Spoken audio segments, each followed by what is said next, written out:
Good evening, students. Good evening, ma'am.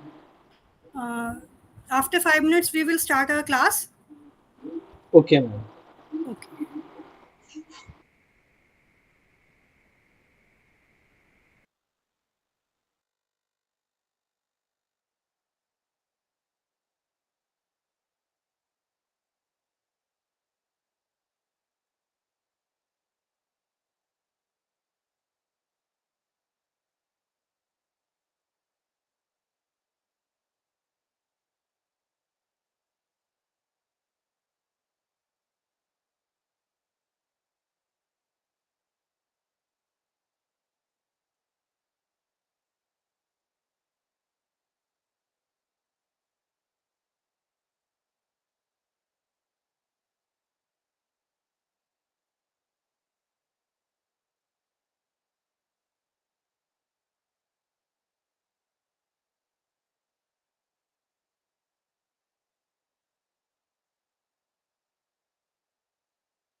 Let's start with the Unit 3, Parental and External Preparation.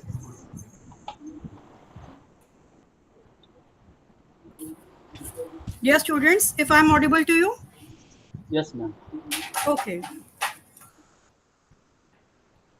कल जैसे हमने unit first, second और third का half part किया है, उसमें से किसी को कोई प्रॉब्लम है तो बताइए.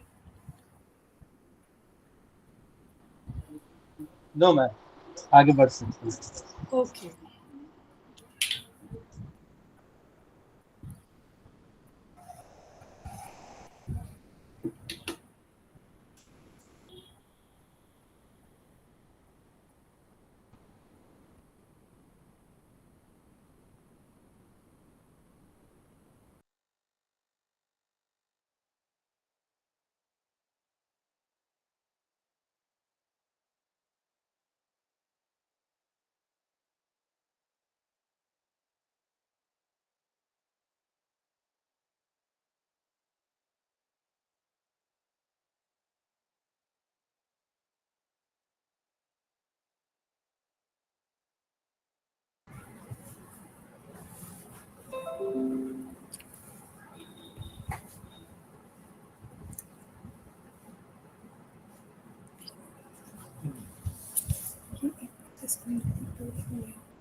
In Unit 3rd, we have already studied sterilization process and their introduction. क्या आप मुझे किसी स्टीम स्टेरिलाइजेशन के बारे में बता सकते हैं जो कि मैंने आपको कल बताया था? एनीवन?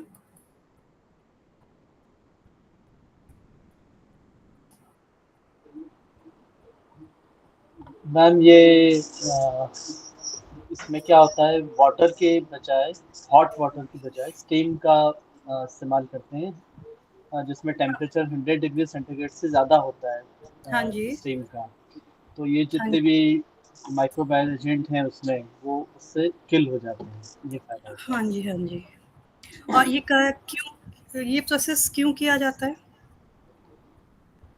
मतलब इस प्रोसेस को फार्मास्यूटिक्स में क्यों लाए गए?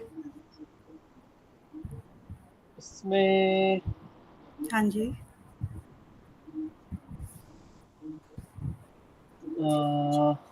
थोड़ा मैं इसको रिमाइंड करता हूँ। चलिए कोई बात नहीं, अभी करते हैं। जी मैम। अभी तक जी लास्ट जी हमने रेडिएशन स्टेरिलाइजेशन तक कवर कर दिया था। अब हम इसमें जी जी करेंगे स्टेराइल डोजेज फॉर्म। ठीक है जी जी? जी हाँ जी, ये हमें ये तो पता लग गया पेरेंटल्स में कि स्टेरिलाइजेशन होती है। स्टेरिलाइजेशन का यूज़ क्या है वो भी सबको पता लग गया। अब पढ़ेंगे स्टेराइल डोजेज फॉर्म के बारे में। स्टेराइल डोजेज फॉर्म नाम से ही पता लग रहा है, वो डोजेज फॉर्म जो स्टेराइल है, माइक्रो ऑर्गेनिज्म से फ्री है। ठीक है? तो इसमें कौन-कौन से आ जाते हैं? पैरेंटल्स आ जाती है आपकी। पैरेंटल नाम से ही लेमैन को भी पता है, इंजेक्शन, इरिगेशन फ्लूइड या डायलिसिस सॉल्यूशन। ठीक है जी? Biological preparation such as vaccines, toxoids, antitoxin and ophthalmic preparations. अब आ जाते हैं पेरेंटल्स में कितने तरीके के पेरेंटल्स होते हैं। पेरेंटल नाम से ही पता लग रहा है, ये ग्रीक वर्ड है, पैरा और enteron, meaning outside the intestine. It includes route of administration. मतलब इंटेस्टाइन में हम लोग आउटसाइड कैसे ड्रग को एडमिनिस्टर कराएं, एक्सेप्ट ऑरल रूट। बहुत कई बार ऐसा होता है कि पेशेंट हमारे बेड रिडन है या सीरियसली इल है, इतनी ज़्यादा ड्रास्टिक कंडीशन है कि हमें पेशेंट को बचाना है। उस केस में हमें पता है कि पेशेंट ऑरली नहीं ले पाएगा मेडिसिन को, तो पेरेंटल्स मार्केट में आया। Is use generally use for an injection. सबको पता है कि ये इंजेक्शन है। Injection are sterile.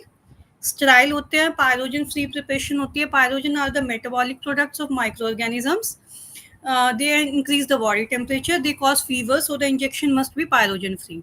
ठीक है जी? अब आ जाते हैं कि कितने तरीके के रूट ऑफ एडमिनिस्ट्रेशन होते हैं पेरेंटल्स में भी। इंट्राक्यूटेनियस होता है, इंट्राडर्मल होता है जो कि इंजेक्ट किया जाता है स्किन में। सबक्यूटेनियस अंडर द स्किन किया जाता है। इंट्रामस्कुलर इंटू अ मसल्स किया जाता है। वेनस इंट्रावेनस वेन्स में किया जाता है। आर्ट्रिकल आर्टरी में, कार्डियक हार्ट में किया जाता है। इंटर आर्टिकुलर जॉइंट्स में, ये मैंने कल बताया था, synovial fluid in a joint fluid area, ये मैं आपको रिवीजन करवा रही हूँ। ताकि आगे की जब यूनिट्स हम करें तो ये आपको और अच्छे से क्लियर हो सके। इंट्राआर्टिकल है, स्पाइनल फ्लूइड में करवाते हैं, मैंने कल बताया था। जॉइंट फ्लूइड में कई बार ऐसा होता है कि ओल्ड एज के जो पेशेंट्स होते हैं उनकी नीज में साइनोवियल फ्लूइड कम हो जाता है, तो उनकी जॉइंट्स मूव नहीं कर पाती। उस केस में इंट्रासाइनोवियल फ्लूइड जॉइंट फ्लूइड एरिया में ये लगाए जाते हैं। इंट्रास्पाइनल स्पाइनल कॉलम में लगाया जाता है, जैसे मोस्टली जितने भी सी सेक्शन के ऑपरेशन होते हैं लेडीज के, उसमें इंट्रास्पाइनल लगाया जाता है।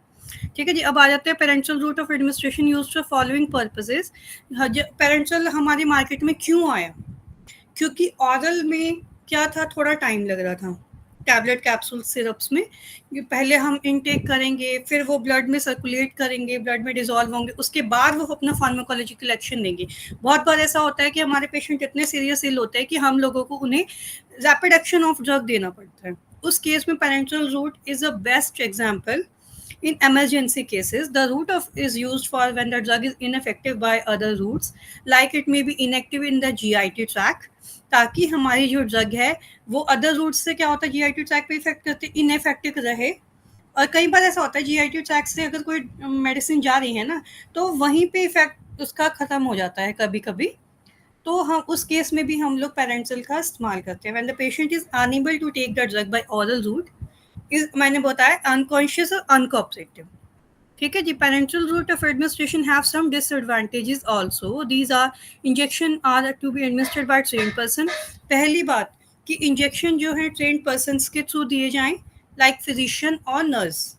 दिस में sometime pose difficulty for the patient, क्योंकि इसमें बस यही चीज़ ध्यान रखनी है कि जो हमारा पेशेंट है उसको ट्रेन्ड पर्सन इंजेक्शन उसको लगाए। ठीक है जी। If the injection is administered, अगर ये इंजेक्शन रॉन्ग रूट से हो गए तो इट मे प्रूव फैटल, मतलब सीरियस कॉज हो सकता है। Sometime in case of adverse reaction to the drug, कई बार ऐसा होता है कि ड्रग का एडवर्स रिएक्शन हो जाता है, drug can not be easily remove by the circulation, specially when the drug is injected intravenously. कई बार ऐसा होता है ड्रग का ही रिएक्शन हो जाता है, तो हमें थोड़ा पेरेंटल्स को बहुत सीरियसली और ध्यान से लेकर चलना पड़ता है। पेरेंटल प्रिपरेशन में given in the form of aqueous and non aqueous solution. Parental preparation दो तरीके से बनाई जाती है, एक्वस प्रिपरेशन और नॉन एक्वस सॉल्यूशंस होते हैं, जिसमें कि जैसे सस्पेंशंस आ जाते हैं, कुछ हमारी इमल्शंस आ जाते हैं in the form of freeze dried powder which is reconstituted immediately prior to injections. Intravenously administered medicine must be in aqueous solution. जो हमारी आईवी जा रही है, ये हमें ध्यान रखना पड़ता है कि वो aqueous solution में हो। They must mix with blood, blood के साथ mix करके, circulate करके, absorb करके अपना effect दिखाए। Volume of solution may vary from a few millimeter to liters. That can be given by parenteral routes, but only the IV route is suitable for very large volumes, especially qualities of parenteral product. अब इसकी quality हमें देखनी पड़ेगी, parentals की क्या क्या quality होनी चाहिए। मैंने कहा ना, जब हम कोई भी फार्मास्यूटिक्स में नया इनोवेशन होता है तो क्या होता है, हम पेशेंट्स का या डॉक्टर्स का एक हमारा इफेक्ट, हम लोग एक सोचते हैं कि हमारे जो भी प्रोडक्ट मार्केट में नई आ रही है उसकी कुछ आइडियल फीचर्स हो या उसकी कुछ एसेंशियल क्वालिटीज हो। ऐसे ही हम पेरेंटल प्रोडक्ट्स में भी एसेंशियल क्वालिटीज को देखेंगे कि कौन कौन सी होनी चाहिए। पहला है स्टेराइल हो, दूसरा है फ्री फ्रॉम पायरोजेंस हो, तीसरा है कि डस्ट और फाइबर्स उसमें ना पार्टिकुलेट मैटर ना आए, और जो द पैकिंग है उसकी ऐसे कंटेनर्स में हो जिसमें क्वालिटी और स्टेबिलिटी मेंटेन रहे। ठीक है जी। अब आ जाते हैं द मिनिमम क्वांटिटी और एडिटिव सब्सटेंस जो है बफरिंग एजेंट, वो उसमें मिनिमम अमाउंट में हो ताकि हमारी बॉडी को ड्रग ही मिल सके और कुछ नहीं। They should be isotonic with the body fluids, they must have matching specific gravity to body fluids as in case of intraspinal injections. अब आ जाते हैं फॉर्मुलेशन ऑफ पेरेंटल प्रोडक्ट्स। हमने ये तो पढ़ लिया पेरेंटल का यूज़ क्या है, हमें ये भी पता लग गया पेरेंटल्स मार्केट में आए क्यों हैं, किस तरीके से इन्हें इंजेक्ट करना चाहिए, हम ये सब पढ़ चुके हैं। अब आ जाते हैं फॉर्मुलेशन ऑफ पेरेंटल प्रोडक्ट्स। इसमें ये बनता कैसे है। सबसे पहले इसमें यूज़ होता है व्हीकल का रोल प्ले होता है। All parental products formulated in the liquids from require a suitable vehicle. सबसे पहले जब कोई भी चीज़ हम पेरेंटल प्रोडक्ट्स में ले रहे हैं तो हमें उसमें व्हीकल चाहिए जिसमें कि हमारी मेडिकामेंट डिजॉल्व हो सके और या सस्पेंड हो सके। वाटर हमारा व्हीकल हो सकता है चॉइस का इंजेक्शंस के लिए, पर उसकी एक्वस प्रिपरेशन टॉलरेबल हो। सेफ हो, इजीली बॉडी में जा सके। The water use for parental products must be pyrogen free. सबसे मेन मोटिव है कि व्हीकल हमारा पायरोजन फ्री हो, माइक्रोब से फ्री हो। Bacteriostatic water for injection is sterile water which contains some antimicrobial agent. Sometimes injections water is free from dissolved gas. कई बार ऐसा होता है कि वाटर हमारा क्या है, डिजॉल्व गैस से फ्री होना चाहिए। ठीक है जी, ये तो हमारे व्हीकल्स में। अब देख लेते हैं कि हमारे व्हीकल्स में कौन कौन से सॉल्ट्स आ जाते हैं, कौन कौन से केमिकल्स आ जाते हैं जो यूज किए। जैसे कि नॉन एक्वस सॉल्वेंट्स हमारे होते हैं, fixed vegetable oils, polyethylene glycols, propylene glycols, alcohol and glycerine, sometime ethyl oleate और आइसोप्रोपाइल मिस्टिकेट and dimethyl acetamide are also used. Only injections must not be administered IV. They are administered intramuscular. बहुत से ऐसे हैं जो IV दिए जाते हैं, कुछ ऐसे हैं कि जो इंट्रामस्कुलरली दिए जाते हैं। अब आ जाते हैं added substance in parenteral products. इसमें हमारी कौन कौन से सब्सटेंस ऐड होते हैं, व्हीकल्स हम पढ़ चुके हैं, क्या यूज है ये हमने ध्यान कर लिया है। अब आ जाते हैं सॉल्युबलाइजिंग एजेंट पे। सॉल्युबलाइजिंग एजेंट वो एजेंट होते हैं, कई बार हमारी कुछ ड्रग्स ऐसी होती हैं जो पुअरली सॉल्युबल होती हैं, इनसॉल्युबल होती हैं, व्हीकल्स के साथ कंपैटिबल नहीं होती हैं। उस केस में हम लोग सॉल्युबलाइजिंग एजेंट को ऐड करते हैं ताकि वो उस ड्रग को कंपैटिबल बना सके। Solubility can be increase by adding solubilizer like carboxis use होते हैं, उसमें ट्रिनिटी यूज होता है, and polysorbates by using cosolvents. और कॉम्प्लेक्स फॉर्मेशन के ऐसे सॉल्वेंट्स यूज किए जाते हैं जो एक कॉम्प्लेक्स बना ले, एक जोड़ बना ले। ठीक है जी। Solubility of glycosides in barbiturates can be increase by replacing part of water with alcohol and glycerine. अब आ जाते हैं, ये हमें पता लग गया सॉल्युबलाइजिंग एजेंट हमने यूज किया।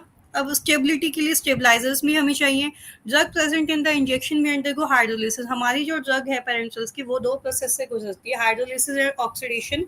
प्रिपरेशन, जब उसकी प्रिपरेशन होती है या स्टोरेज होती है, तो स्टेबलाइजर उस टाइम पे हमारे ऐड होते हैं। स्टेबलाइजर वो सब्सटेंस है जो इन चेंजेस को ड्रग में होने से बचाता है। Since most decomposition is catalysed bye hydrogen hydroxyl ion की वजह से कई बार ऐसा होता है कि हमारी कुछ ड्रग डिकम्पोज होने लगती हैं। तो उस केस से, उस पेरेंटल प्रोडक्ट को उस केस से बचाने के लिए हमारे स्टेबलाइजर्स इसमें ऐड किए जाते हैं। अब आ जाते हैं बफरिंग एजेंट्स पे। बफरिंग एजेंट्स क्या होते हैं? पीएच सबसे पहले हमारी मैटर करती है। सबको पता है पीएच क्या होता है। हाइड्रोफोबिक लिपोफिलिक सॉल्यूशंस होते हैं, जिसमें कि ये हमारा एक स्केल होता है 1 to 14 का। इसके बारे में कोई बता सकते हैं पीएच के बारे में? एनीवन? ये अल्काइनिटी और एसिडिटी से संबंधित है, मतलब जैसे कि अच्छा, जैसे हाँ सिर्फ जी, 14 पे जानते हैं वो अल्काइनिटी बढ़ती जाती है। हाँ जी, ऐसा हाँ है। जी, हाँ जी, हाँ जी। अच्छा, इसमें क्या होता है, जो हमारे स्केल्स में 1 to 6 तो हमारा होता है एसिडिक, और जो हमारा 1 to 6 एसिडिक होता है, 7 हमारा न्यूट्रल पे जाता है, और 8 to 14 हमारा होता है जो बेसिक में। ठीक है जी। तो हम इसलिए भी हमारा जो पीएच है वो ध्यान के बफरिंग एजेंट्स इसलिए ऐड ऑन होते हैं ताकि हमारी क्या है, अगर बहुत हाई होगा तो हमारी बॉडी इरिटेशन उसमें अक्कर होना शुरू हो जाएगी। ठीक है, तो उसको मिनिमाइज करने के लिए बफरिंग एजेंट्स यूज होते हैं ताकि पीएच स्टेबलाइज रहे। ठीक है, ग्लास कंटेनर से मतलब ऐसा ना हो कि फिजियोलॉजिकल एक्टिविटी पे इफेक्ट करे। There are some medicaments that lose activity outside optimum pH range. For such products the pH range is maintained with the desired limits. मतलब इतनी पीएच रेंज हो जो हमारी डिजायर्ड लिमिट्स में फुलफिल हो सके, तो इसलिए बफरिंग एजेंट्स इसमें यूज होते हैं। व्हीकल्स हमने देख लिए, हम बफरिंग एजेंट्स हमने देख लिए, सॉल्युबलाइजिंग एजेंट देख लिए, स्टेबलाइजर्स देख लिए, टॉनिसिटी फैक्टर्स आ जाएगा। आइसोटोनिक सॉल्यूशंस हमारे प्रिपेयर होते हैं पेरेंटल प्रिपरेशन में विद ब्लड सीरम, जो ब्लड सीरम और बॉडी फ्लूइड्स के साथ जब इंजेक्ट हो आईवी या आईवी, तो आइसोटोनिसिटी इसकी डिजायरेबल रहे। ठीक है जी, जो एक सॉल्यूशन बना ले और सेल्स को श्रिंकेज होने से बचा सके। अब आ जाते हैं एंटीमाइक्रोबियल प्रिजर्वेटिव। अब नेचुरल सी बात है, वाटर से रिलेटेड है, तो सबसे पहली बात है पेरेंटल्स है, तो हमारा मेन मोटिव ही यही है कि वो एंटी माइक्रोबियल रहे, माइक्रोब्स उसमें एंटर ना कर सके, पायरोजन फ्री रहे। Antimicrobial preservative are added in injection to prevent multiplication of microorganism. Antimicrobial preservative इसलिए ऐड होता है ताकि माइक्रो ऑर्गेनिज्म अपने आप में मल्टीप्लाई ना कर सकें और बढ़ ना सकें। which may be accidentally introduced into the preparation during use. These preservative are used in multi-dose container. ये मल्टी एक नहीं कई कंटेनर्स में यूज किया जाता है इन इंजेक्शन. इसमें क्या है, प्रिजर्वेटिव हमारे होता है 0.5% का फिनोल, 0.3% का क्रिसोल, क्लोरोक्रिसोल होता है 0.1%, phenyl mercuric acetate and nitrate होता है 0.001% का. ये प्रिजर्वेटिव इसमें एंटी माइक्रोबियल ऐड किए जाते हैं. ठीक है जी. अब आ जाते हैं waiting and suspending emulsifying agent. इसमें क्या है, हमारे कुछ इमल्शंस के वही स्टेबलाइज मेन है कि हमारी प्रोडक्ट स्टेबलाइज रहे. तो उसके लिए हम कुछ सस्पेंडिंग एमल्सिफाइंग एजेंट ऐसे लेते हैं जो कि लंप फॉर्मेशन ना बना ले. सोचो अगर किसी पेरेंट्सल में या आपने कोई वायल देखा है उसमें लंप हो, तो ऐसी तो प्रिपरेशन हमारे लिए बेनिफिशियल नहीं रहेगी, ना ही हम उसको इंजेक्ट कर पाएंगे. इफ इन केस गलती से ना ध्यान से इंजेक्ट हो जाए तो वो पेशेंट के लिए भी एक सीरियस इल कॉज कर सकता है. अब आ जाते हैं, हमने प्रिपरेशन पेरेंटल प्रोडक्ट्स की पढ़ ली. अब आ जाते हैं इसमें पैकिंग में.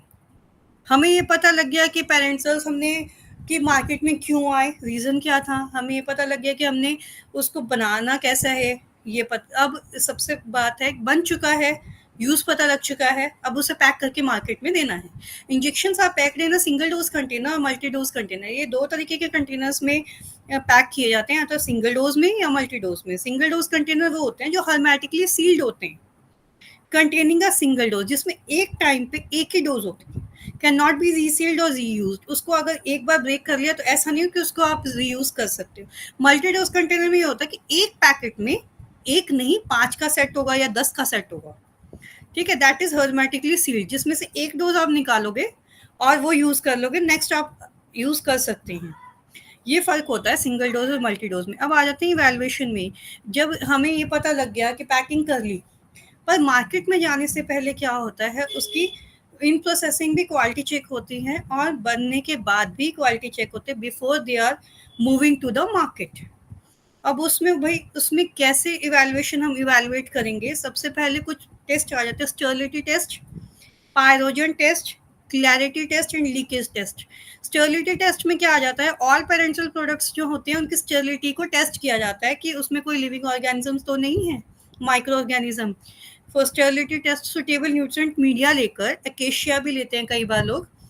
ये दो तरीके के मीडिया माइक्रो ऑर्गेनिजम्स को चेक करने के लिए यूज होते हैं, जिसमें अकेशिया लिया जाता है, उसका एक मीडिया तैयार किया जाता है और उस पे इस प्रोडक्ट को डाला जाता है.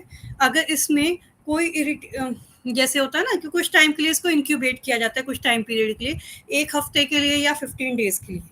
अगर उसमें माइक्रोब्स का रिएक्शन शो हो जाता है, अगर हो गया है तो यानी कि हमारी प्रोडक्ट स्टेराइल फ्री नहीं है.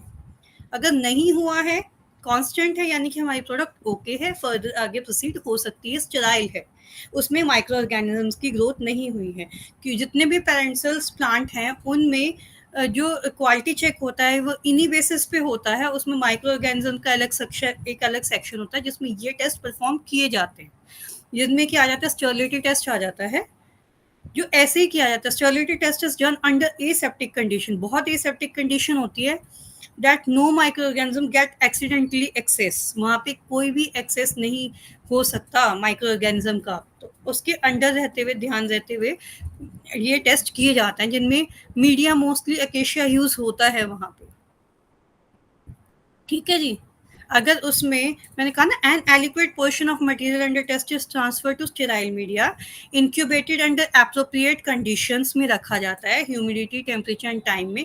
If bacterial growth is occur, है ना, उस अकेशिया मीडिया में जो मीडिया बनाया जाता है अकेशिया मटेरियल का, अगर उसमें आपका ये दिखाई दिया मीडिया में कहीं पे बैक्टीरियल ग्रोथ, यानी कि स्टेराइल फ्री नहीं है.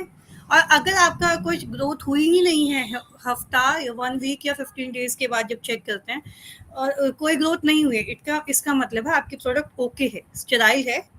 ठीक है जी. और अगर ग्रोथ हुई है तो that non sterile, the material में भी non sterile, but for confirmation test 1 और 2 टेस्ट रन सक्सेसफुली किए जाते हैं. जैसे कि कोई भी सैंपल जो हमारा बन रहा है, मार्केट में जाने से पहले कुछ सैंपल्स उसके निकाल के उनका स्टेरिलिटी टेस्ट ऐसे ही परफॉर्म होता है. अब आ जाते हैं पायरोजन टेस्ट में. पायरोजन टेस्ट में क्या होता है, is for pyrogen testing for parental product is done by injectable suitable amount of the injection into the ear of rabbit. ये रैबिट के ईयर की वेन में इंजेक्ट किया जाता है।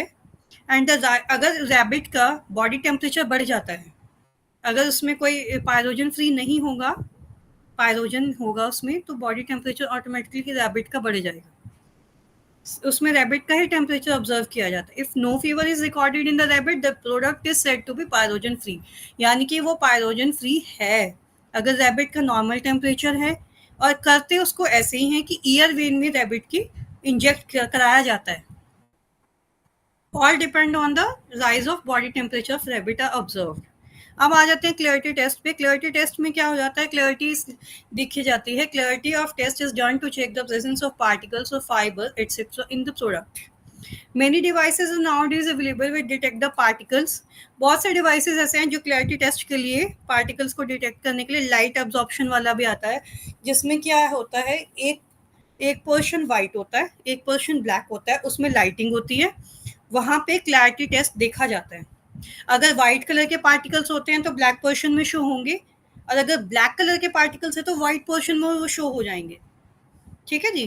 Clarity test can also be done manually by holding the containers and gauge strongly illuminated black and white screen, मैंने जैसे कि बताया। तो इस तरीके से क्लैरिटी टेस्ट होता है। कोई भी लिक्विड है, आप नॉर्मल लाइट में आप सिरप ही ले लो या आप ट्रांसपेरेंट कोई लिक्विड ले लो, अगर आपको उसमें कोई पार्टिकल आप लाइट की तरफ उसको देखोगे, ब्लैक पार्टिकल हो गए तो ऑटोमेटिकली शो हो जाएगा। वो तो घर में भी हम लोग देख लेते हैं कई बार। ठीक है, लेकिन ये एग्जांपल दे रही हूँ डेली रूटीन लाइफ से, ताकि आपको ये क्लियर हो सके। अब आ जाते हैं लीकेज टेस्ट में। इसमें क्या होता है, leakage test is carried out check the leakage of container. किसी कंटेनर में लीकेज तो नहीं है, किसी एम्प्यूल वायल में लीकेज तो नहीं आ रही ड्यू टू फॉल्टी सीलिंग। कई बार ऐसा हो जाता है कि सीलिंग करते हुए लॉट में फॉल्ट भी निकल सकता है। उस केस में हम क्या करते हैं, ज़्यादातर इसमें मिथाइलिन ब्लू सॉल्यूशन यूज़ किया जाता है लीकेज टेस्ट में। ठीक है जी। मैंने क्या बताया, for this test the sealed container are dipped in a coloured solution. जितने भी सील्ड कंटेनर्स हैं वो कलर्ड सॉल्यूशन में डिप किए जाएंगे। एक वैक्यूम क्रिएट करा जाएगा। अगर कलर्ड सॉल्यूशन, अगर कोई ब्रेकेज होगी एम्प्यूल में, तो नेचुरल सी बात है कि मेडिसिन के अंदर या एम्प्यूल के अंदर कलर्ड सॉल्यूशन आ जाएगा, यानी कि वो ब्रेकेज है तभी तो उसमें आएगा, ऐसे तो आ नहीं सकता। ठीक है जी। और अगर कोई ब्रेकेज नहीं होगी तो जो ब्लू सॉल्यूशन या कलर्ड सॉल्यूशन है वो अलग रहेगा, उसमें से हमारी एम्प्यूल वाइज सेफ निकल जाएंगी। मेन है कि presence of dye indicates the leakage in the container. अब आ जाते हैं large volume of parenterals किस तरीके के होते हैं। 100 ml to litres, they are administered by slow IV infusion to provide nutrition. अब मुझे ये बता दीजिए कि ये जो मैंने अभी आपको क्वालिटी चेक का टेस्ट बताए हैं, इवैल्यूएशन, ये कितनों को समझ आ चुका है? यस मैम, क्लियर है। क्लियर हो चुका है? और किसी को कोई क्वेरी हो तो बताइए। Anyone who have query in the parental unit third, they can ask any question. No, ma'am. No doubt. Okay. Shall we start further? Yes ma'am. Okay. Then अब आ जाते हैं इरिगेशन सॉल्यूशंस पे। Irrigation solution are used to bath and wash wounds. Irrigation solutions का main motive होता है कि वो बात करते, मतलब वाउंड्स को वॉश करने के काम करते हैं। सर्जिकल इंसिजन्स होने से पहले जो वाउंड्स को वॉश क्लीन करने के लिए इरिगेशन सॉल्यूशंस तैयार किए जाते हैं। ठीक है जी। अब आ जाता है डायलिसिस सॉल्यूशन में। एक ऐसा प्रोसेस है जिसमें कि सब्सटेंस को सेपरेट किया जाता है due to the difference in diffusibility through membrane. ठीक है जी। Dialysis are also known as dialysis solution. दो तरीके के होते हैं। एक तो किडनी के लिए आप सभी ने सुना होगा, कई बार किसी जानने वाले का या किसी नोन का पता लगता है, अरे इसका तो डायलिसिस होता है। कई बार किसी के किडनी ऑर्गन्स में फेलियर आने लगता है, उस केस में भी डायलिसिस किया जाता है ताकि टॉक्सिक सब्सटेंस बॉडी से निकल सके और किडनी को फेलियर होने से बचा सके। या haemodialysis to remove toxin from the blood. किसी के ब्लड में इन्फेक्शन हो जाता है, उस केस में भी हेमोडायलिसिस की जाती है। ये नॉर्मली इसमें अब आपके ये क्वेश्चंस पूछ लिए जाते हैं। ठीक है जी। Evaluation of parenteral product. Parenteral products की इवैल्यूएशन कैसे की जाती है। अब आ जाते हैं ऑप्थेल्मिक प्रोडक्ट्स पे। ऑप्थेल्मिक प्रोडक्ट्स आर मेन, सबको पता, ऑप्थेल्मिक नाम से ही पता लग रहा है वो प्रोडक्ट जो आई के लिए यूज की जा सके। Space between the eyelids and eye ball. Ophthalmic products which are applied topically to the eyes are solution. Suspension आ जाती है, जेल्स आ जाती हैं, ऑइंटमेंट्स आ जाते हैं, drug are impregnated insert. These products are used topically to treat infection of eye or eyelids, allergic or infections, conjunctivitis or inflammation, glaucoma.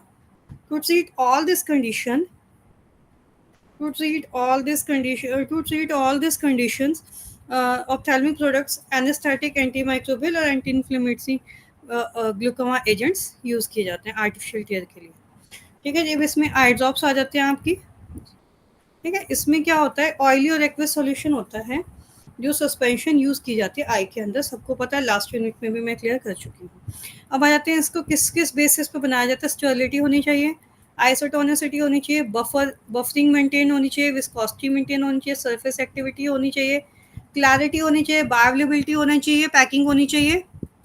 ठीक है, अब देख लेते हैं स्टेरिलिटी में सबको पता, अभी मैं स्टेरिलिटी पे सब बता चुकी हूँ, ये जस्ट नॉर्मल रिवीजन करवानी हो। सबको पता है स्टेरिलिटी क्यों की जाती है, चाहे वो पेरेंटल्स हो चाहे आई ड्रॉप्स हो। स्टेरिलिटी इसलिए की जाती है कि हमारे माइक्रो ऑर्गेनिजम्स एंटर ना हो जाएं प्रोडक्ट के अंदर, कंटामिनेशन ना हो जाए। Eye drop can cause serious damage to the eye, अगर उसमें कंटामिनेशन होगा तो आई के लिए बहुत ज़्यादा डैमेज क्रिएट कर सकता है। ठीक है जी, eye is produced by the epithelia of cornea and tears. ठीक है, तो डैमेज होने से बचाने के लिए स्टेरिलिटी को किया जाता है, ताकि स्टेरिलिटी मेंटेन की जाती है। ठीक है, इसमें कुछ प्रिजर्वेटिव भी ऐड किए जाते हैं, जिनमें कि ये प्रिजर्वेटिव हैं जो आपकी स्क्रीन पे आ रहे हैं, जो कि नॉन इरिटेंट, नॉन टॉक्सिक और नॉन एलर्जिक रहते हैं।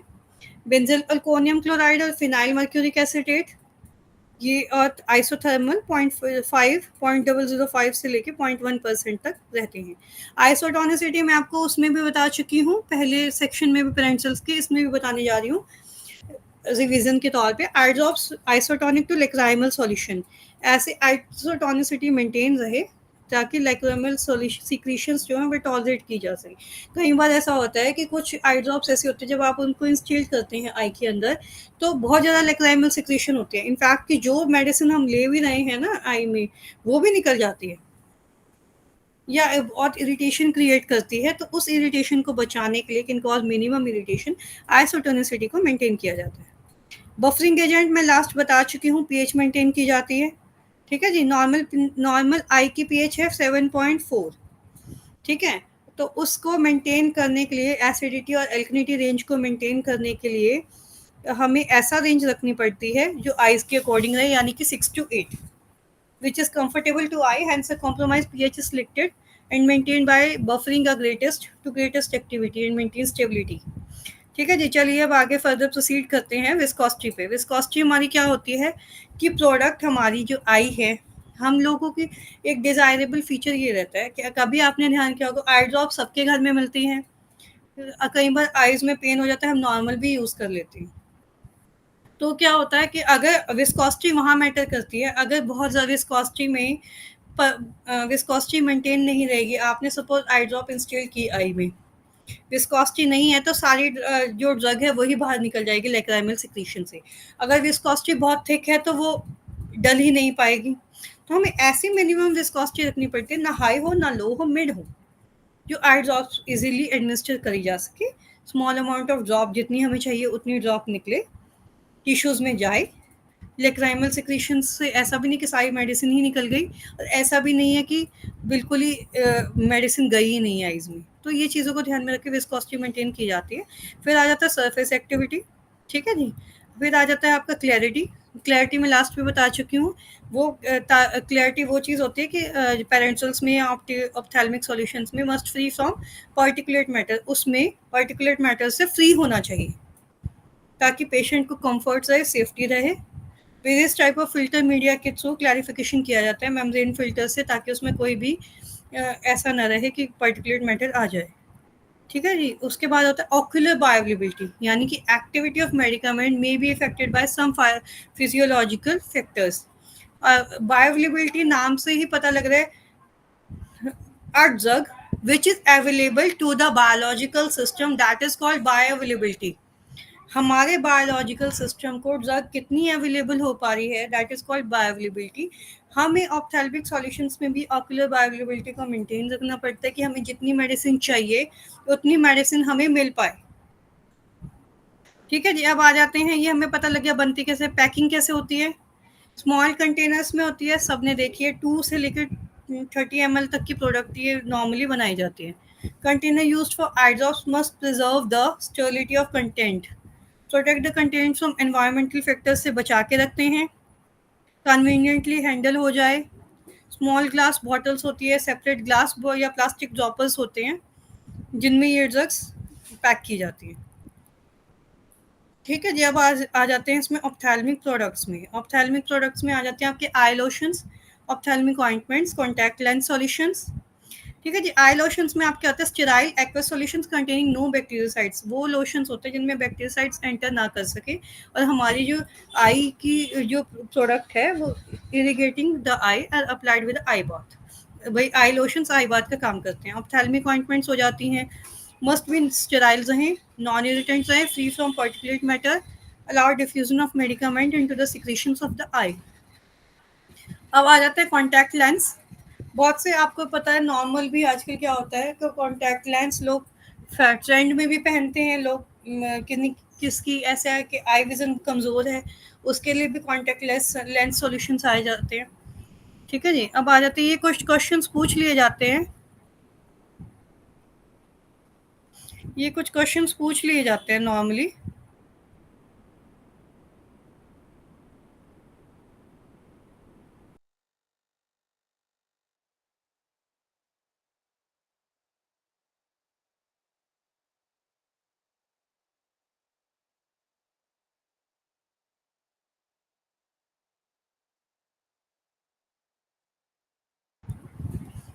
इसमें नॉर्मल आपसे क्वेश्चंस पूछ लिए जाते हैं, फिलिंग द ब्लैंक्स की normal pH of normal tears कितनी होनी चाहिए, ऑप्थेल्मिक सॉल्यूशन क्लैरिफाइड कैसे होने चाहिए, आई ड्रॉप्स आइसोटोनिक कैसे होनी चाहिए, ये आप ध्यान रखना, ये क्वेश्चंस पूछ लिए जाते हैं। ऑप्थेल्मिक ऑइंटमेंट्स क्या होता है। ठीक है जी, सेमी, अब आ जाते हैं सेमी सॉलिड डोजेज फॉर्म में। सेमी सॉलिड से आप क्या समझते हो, कोई क्या मुझे बता सकता है?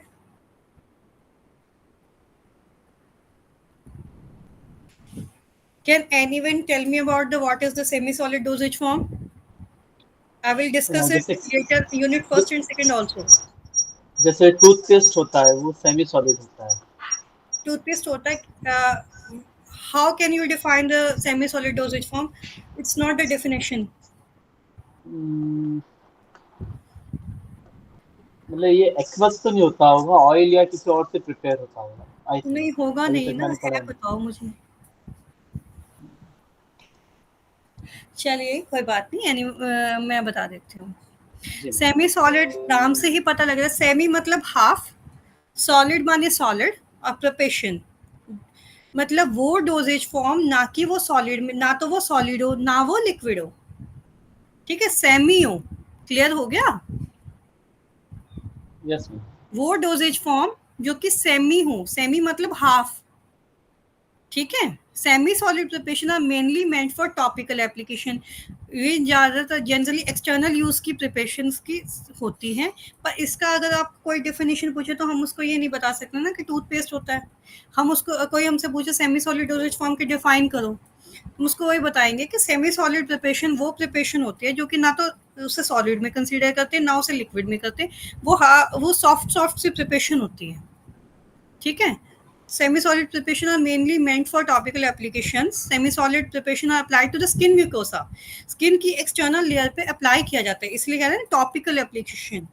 These preparation are formulated in the form of ointment. Ointment बनती है, creams बनती हैं, paste बनते हैं, gels बनते हैं। ठीक है, वो soft होते हैं, उन्हें ना तो हम hard में कह सकते हैं ना हम liquid में कह सकते हैं। Medicated preparation are used for the therapeutic effect of drug contained in them. ठीक है, ऑइंटमेंट्स हमारे क्या कौन से हो जाते हैं, पहले भी मैं बता चुकी हूँ, रिवीजन करना है। ऑल ऑइंटमेंट कंटेन्स इन ऑइंटमेंट बेस, ऑइंटमेंट बनता है ऑइंटमेंट बेस की हेल्प से। ऑइंटमेंट बेस एक तरीके से सेमी सॉलिड व्हीकल होता है जिसके साथ मेडिकामेंट को इनकॉर्पोरेट किया जाता है, एड ऑन किया जाता है। In preparing ointment, selection of an ointment base is very important. An ideal ointment base should be non-toxic, non-irritant, inert, stable, smooth, and compatible with the skin and medicament. It should release the medicaments readily. और ये क्या करता है, help करता है penetrate कराने में medicaments को। जब आप उसकी लेयर को लगाओगे ना, माइंड में ये रखो कि जैसे आप कोई क्रीम लगा रहे हो तो सबसे पहले आप क्या करोगे, क्रीम निकालोगे, उसको हल्का सा फ्रिक्शन दोगे, तो वो जो आपकी एपिडर्मिस म्यूकोसा होती है स्किन की, उससे वो पेनिट्रेट करके ड्रग जो है वो बॉडी में जाएगी, ठीक है। एंड आइडियल, अब जब मार्केट में कोई चीज़ आती है तो हम सोचते हैं कि एक आइडियल उसके करेक्टर हो, ऐसे ही ऑइंटमेंट है तो उसका भी एक आइडियल, हम क्या माइंड में सोचते हैं कि एक आइडियल ऑइंटमेंट ऐसी होनी चाहिए नॉन टॉक्सिक हो, टॉक्सिसिटी ना करे, हमारी स्किन को इरिटेट ना करे, स्टेबल रहे, स्मूथ रहे, कंपैटिबल रहे स्किन के लिए, और जितनी मेडिकामेंट हमारी स्किन को जानी चाहिए उतनी मिल जाए। It should release the medicament, helping penetration of the medicament. Various type of ointment bases are कितने तरीके के बेस यूज किए जाते हैं। हाइड्रोकार्बन ऑलिगोनस बेसिस होते हैं, एब्जॉर्प्शन बेसिस होते हैं, वाटर मिसिबल होते हैं, वाटर सॉल्युबल बेसिस होते हैं, ठीक है। इन बेसिस को मिलकर ये सब बनता है, ठीक है। अब आ जाते हैं हाइड्रोकार्बन बेसिस जो होते हैं हमारे नॉन प्रोटेक्टिव इफेक्ट देते हैं, इनर्ट होते हैं, स्टिक होने से बचाते हैं, ठीक है, इसलिए यूज होते हैं। एब्जॉर्प्शन बेसिस वो होते हैं जो उसके स्किन को हाइड्रोफिलिक नेचर से दे कैन अब्जॉर्ब वाटर और aqueous solution resulting in form of water in oil emulsions के लिए यूज किया जाता है, ठीक है। वाटर मिसिबल वो बेसिस होते हैं, these basis oil in water have cream like appearance, they can be easily washed with the skin because of aqueous external phase, they are miscible with exudates from lesions, ठीक है। Water soluble basis कौन से होते हैं, नाम से ही पता लग रहा है, जो वाटर के साथ मिक्स हो सके, ठीक है, ग्रीसी लेस हो, ठीक है, कंप्लीट वाटर वॉशेबल हो। कई बार ऐसा होता है ना, कुछ लोशंस हम डॉक्टर प्रिस्क्राइब करता है, इसको लगाने के बाद कुछ टाइम के बाद आप वॉश कर देना, तो वो जो लोशंस बनते हैं वो वाटर सोल्यूबल बेसिस की हेल्प से बनते हैं, ठीक है, जिनमें कि पॉलीइथाइलिन ग्लाइकोल हमारा पीईजी यूज किया जाता है मोस्टली, ठीक है, और ताकि एंटी माइक्रोबियल एजेंट इफेक्ट ना दे सके। अब आ जाते हैं कि हमारे ऑइंटमेंट बेस के क्या भाई फैक्टर्स कौन से इफेक्ट करते हैं। डर्माटोलॉजिकल फैक्टर मेन बेस पे ऑइंटमेंट बेस पे इफेक्ट करेगा, ठीक है, कि हमारी जितनी ड्रग है एब्जॉर्ब होकर पेनिट्रेट होकर स्किन में जा सके। रिलीज रेट ड्रग का इफेक्ट करेगा, स्किन के फंक्शन से इफेक्ट करेंगे, miscibility with skin secretion, compatibility, जितनी हमारी ड्रग है उतनी कंपैटिबल है ड्रग या नहीं है, इमोलिएंट प्रॉपर्टीज होनी चाहिए। फिर आ जाता है फार्माकोलॉजिकल फैक्टर्स इफेक्ट करेंगे, सॉल्वेंट प्रॉपर्टीज ठीक है, स्टेबिलिटी रहे, कंसिस्टेंसी रहे। अब आ जाते हैं प्रिपरेशन ऑफ ऑइंटमेंट, कौन कौन से तरीकों से ऑइंटमेंट बनती है। ये जो टॉपिक है ऑइंटमेंट का, पहले बार बार बता रही हूँ, ये ऑइंटमेंट का क्वेश्चन पूछ लिया जाता है, what are ointment, what are the preparation of ointments, preparation tell explain the preparation of ointment. तो इसका थोड़ा ध्यान से आप सुन लेना, इसमें एक तो ट्रिचुरेशन मेथड होता है, फ्यूजन मेथड होता है, केमिकल रिएक्शन मेथड होता है, इमल्सिफिकेशन मेथड होता है। ट्रिचुरेशन में क्या होता है कि जो हमारे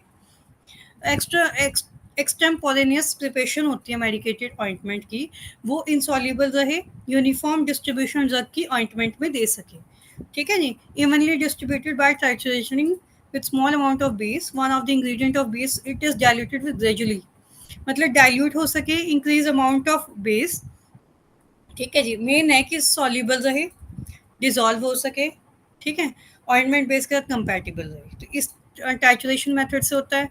फिर फ्यूजन मेथड इसमें यूज होता है, ठीक है जी। फिर आ जाता है आपका chemical reaction method, the preparation of ointment involve chemical reaction, for examples, भाई ऐसा है कि केमिकल रिएक्ट ना हो सके, ऐसे तरीके से बने। It is also known as non staining iodine ointment, बहुत सी है। अब बीटाडीन का जो मैंने आपको गार्गल बताया था, उसी में बीटाडीन की ऑइंटमेंट भी आती है, ठीक है, तो उसको एक, तो वो इसमें केमिकल रिएक्शन ना हो जाए, तो बहुत से ऐसे सॉल्ट हैं जिनमें हो सकती है। तो इन तरीकों से some time the preparation of ointment involve chemical reaction, मैंने कहा ना हो सकती है, तो उस केस में क्या होता है, हम कंबाइन कर देते हैं किसी न किसी सॉल्ट के साथ, ताकि केमिकल रिएक्शन ना हो सके, ठीक रहे, स्टेबल रहे प्रोडक्ट, ठीक है जी। अब फिर आ जाता है emulsification method. This method is used in the preparation of ointment by using emulsion basis. Emulsion कैसे बनते हैं, इमल्शन बेसिस को ऐड करके बनते हैं, इमल्सिफिकेशन प्रोसेस से बनते हैं कि बाय मेल्ट हो सके, ठीक है, 75 डिग्री तक हीट स्टेबल हो सके वाटर में, मेल्ट करके ऑयली फेस को मेंटेन कर सकें टेम्परेचर को।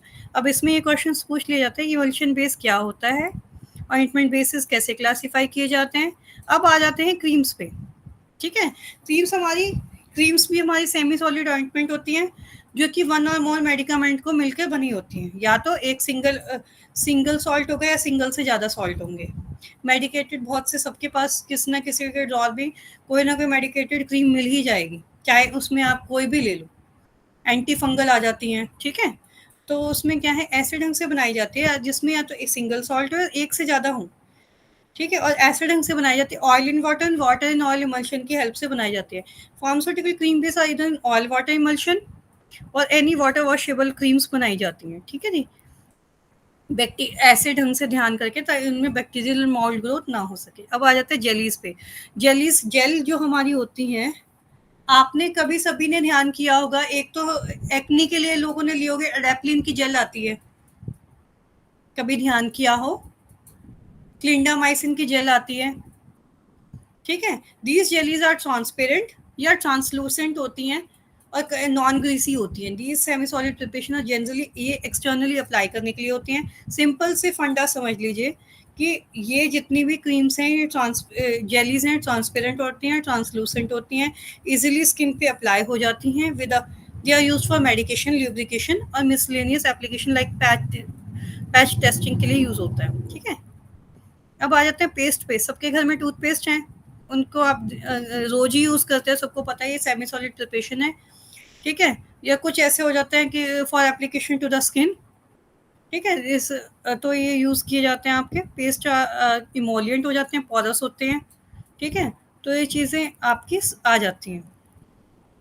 इसमें आ जाते हैं कौन से बेस यूज होते हैं, hydrocarbon basis, water miscible, water soluble basis use किए जाते हैं, ठीक है। अब कैसे बनता है पेस्ट? पेस्ट प्रिपेयर्ड बाय टिट्यूरेशन और फ्यूजन मेथड से बनता है, ठीक है। फ्यूजन और trituration method is used for the basis semi solid, semi solid base को मेंटेन करने के लिए बनता है, ठीक है। अब आ जाते हैं, इसके साथ ही आपकी यूनिट थर्ड ओवर हो चुकी है, ठीक है। इसमें समराइज करने के लिए पहले बता देती हूँ, हमने इसमें अभी तक पढ़ा है स्टेरिलाइजेशन के बारे में पढ़ा है, कितनी तरीके का स्टेरिलाइजेशन है, ठीक है। उसके बाद हमने सेमी सॉलिड्स पढ़े हैं, ऑप्थेल्मिक सॉल्यूशंस इसमें पढ़े हैं, हमें विस्कोसिटीज ऑप्थेल्मिक प्रोडक्ट्स के बारे में पढ़ा है, सेमी सॉलिड डोसेज फॉर्म के बारे में पढ़ा है, ठीक है। जिनमें ये नॉर्मल आपकी स्क्रीन पे आ रहे होंगे क्वेश्चंस, ये क्वेश्चंस पूछ लिए जाते हैं, ये क्वेश्चंस इंपॉर्टेंट है, ये यूनिट इंपॉर्टेंट है, ठीक है जी। तो जैसे आप इसको जब डीपली पढ़ेंगे, मैंने आपको गो थ्रू कर दी है यूनिट, जैसे आप इसको डीपली पढ़ेंगे आपको ये यूनिट क्लियर होनी शुरू हो जाएगी और भी अच्छे से, ठीक है जी। तो ये क्वेश्चन इसमें पूछ लिए, इस ये यूनिट थर्ड आपकी क्लियर हो गई है, ओवर हो चुकी है। इस यूनिट के साथ किसी को कोई प्रॉब्लम है तो बताइए। No ma'am. ओके, अब हम नेक्स्ट यूनिट स्टार्ट करने वाले हैं 2-3 मिनट्स में, ठीक है जी।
चलिए जी, अब यूनिट 4 स्टार्ट करते हैं, जिसमें कि अब आप पढ़ने जाएंगे मिसलेनियस डिलीवरी सिस्टम। नाम से ही इस यूनिट के क्लियर हो रहा है कि बहुत से तरीके के ड्रग डिलीवरी सिस्टम्स हो जाते हैं। ठीक है जी, इसमें आ जाते हैं। अब आप इसमें पढ़ेंगे क्या, एरोसोल्स के बारे में जानेंगे। एरोसोल्स क्या होते हैं, प्रिपेयर कैसे किए जाते हैं, एप्लीकेशंस क्या होती हैं फार्मेसी में, नोवल ड्रग डिलीवरी सिस्टम किनको कहते हैं, ठीक है, और ये रेडियो फार्मास्यूटिकल क्या होता है, मेडिकल डिवाइसेस क्या होते हैं, इनके बारे में आप फर्दर प्रोसीड में पढ़ेंगे। अब आ जाते हैं, इस यूनिट को इंट्रोड्यूस मैं आपको करवाती हूँ। Present chapter deals with the study of miscellaneous drug delivery system. नाम से ही पता लग रहा है ड्रग को डिलीवर कराने का तरीका। ठीक है, हमारी जैसे फार्मास्यूटिक्स है, new day by day innovate हो रही है, डे बाय डे ग्रो कर रही हैं।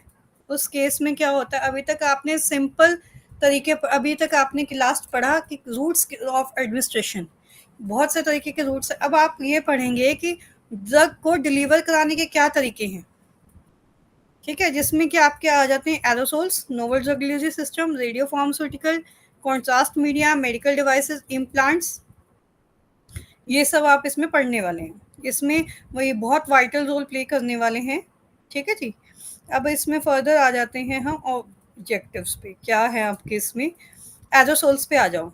एरोसोल्स हमारे क्या होते हैं, एरोसोल्स आप most probably they consist of pressurised pack. आपके ड्रेसिंग में या आपके घर में आपने डिओड्रेंट्स देखे होंगे। ठीक है, देखे हैं सबने।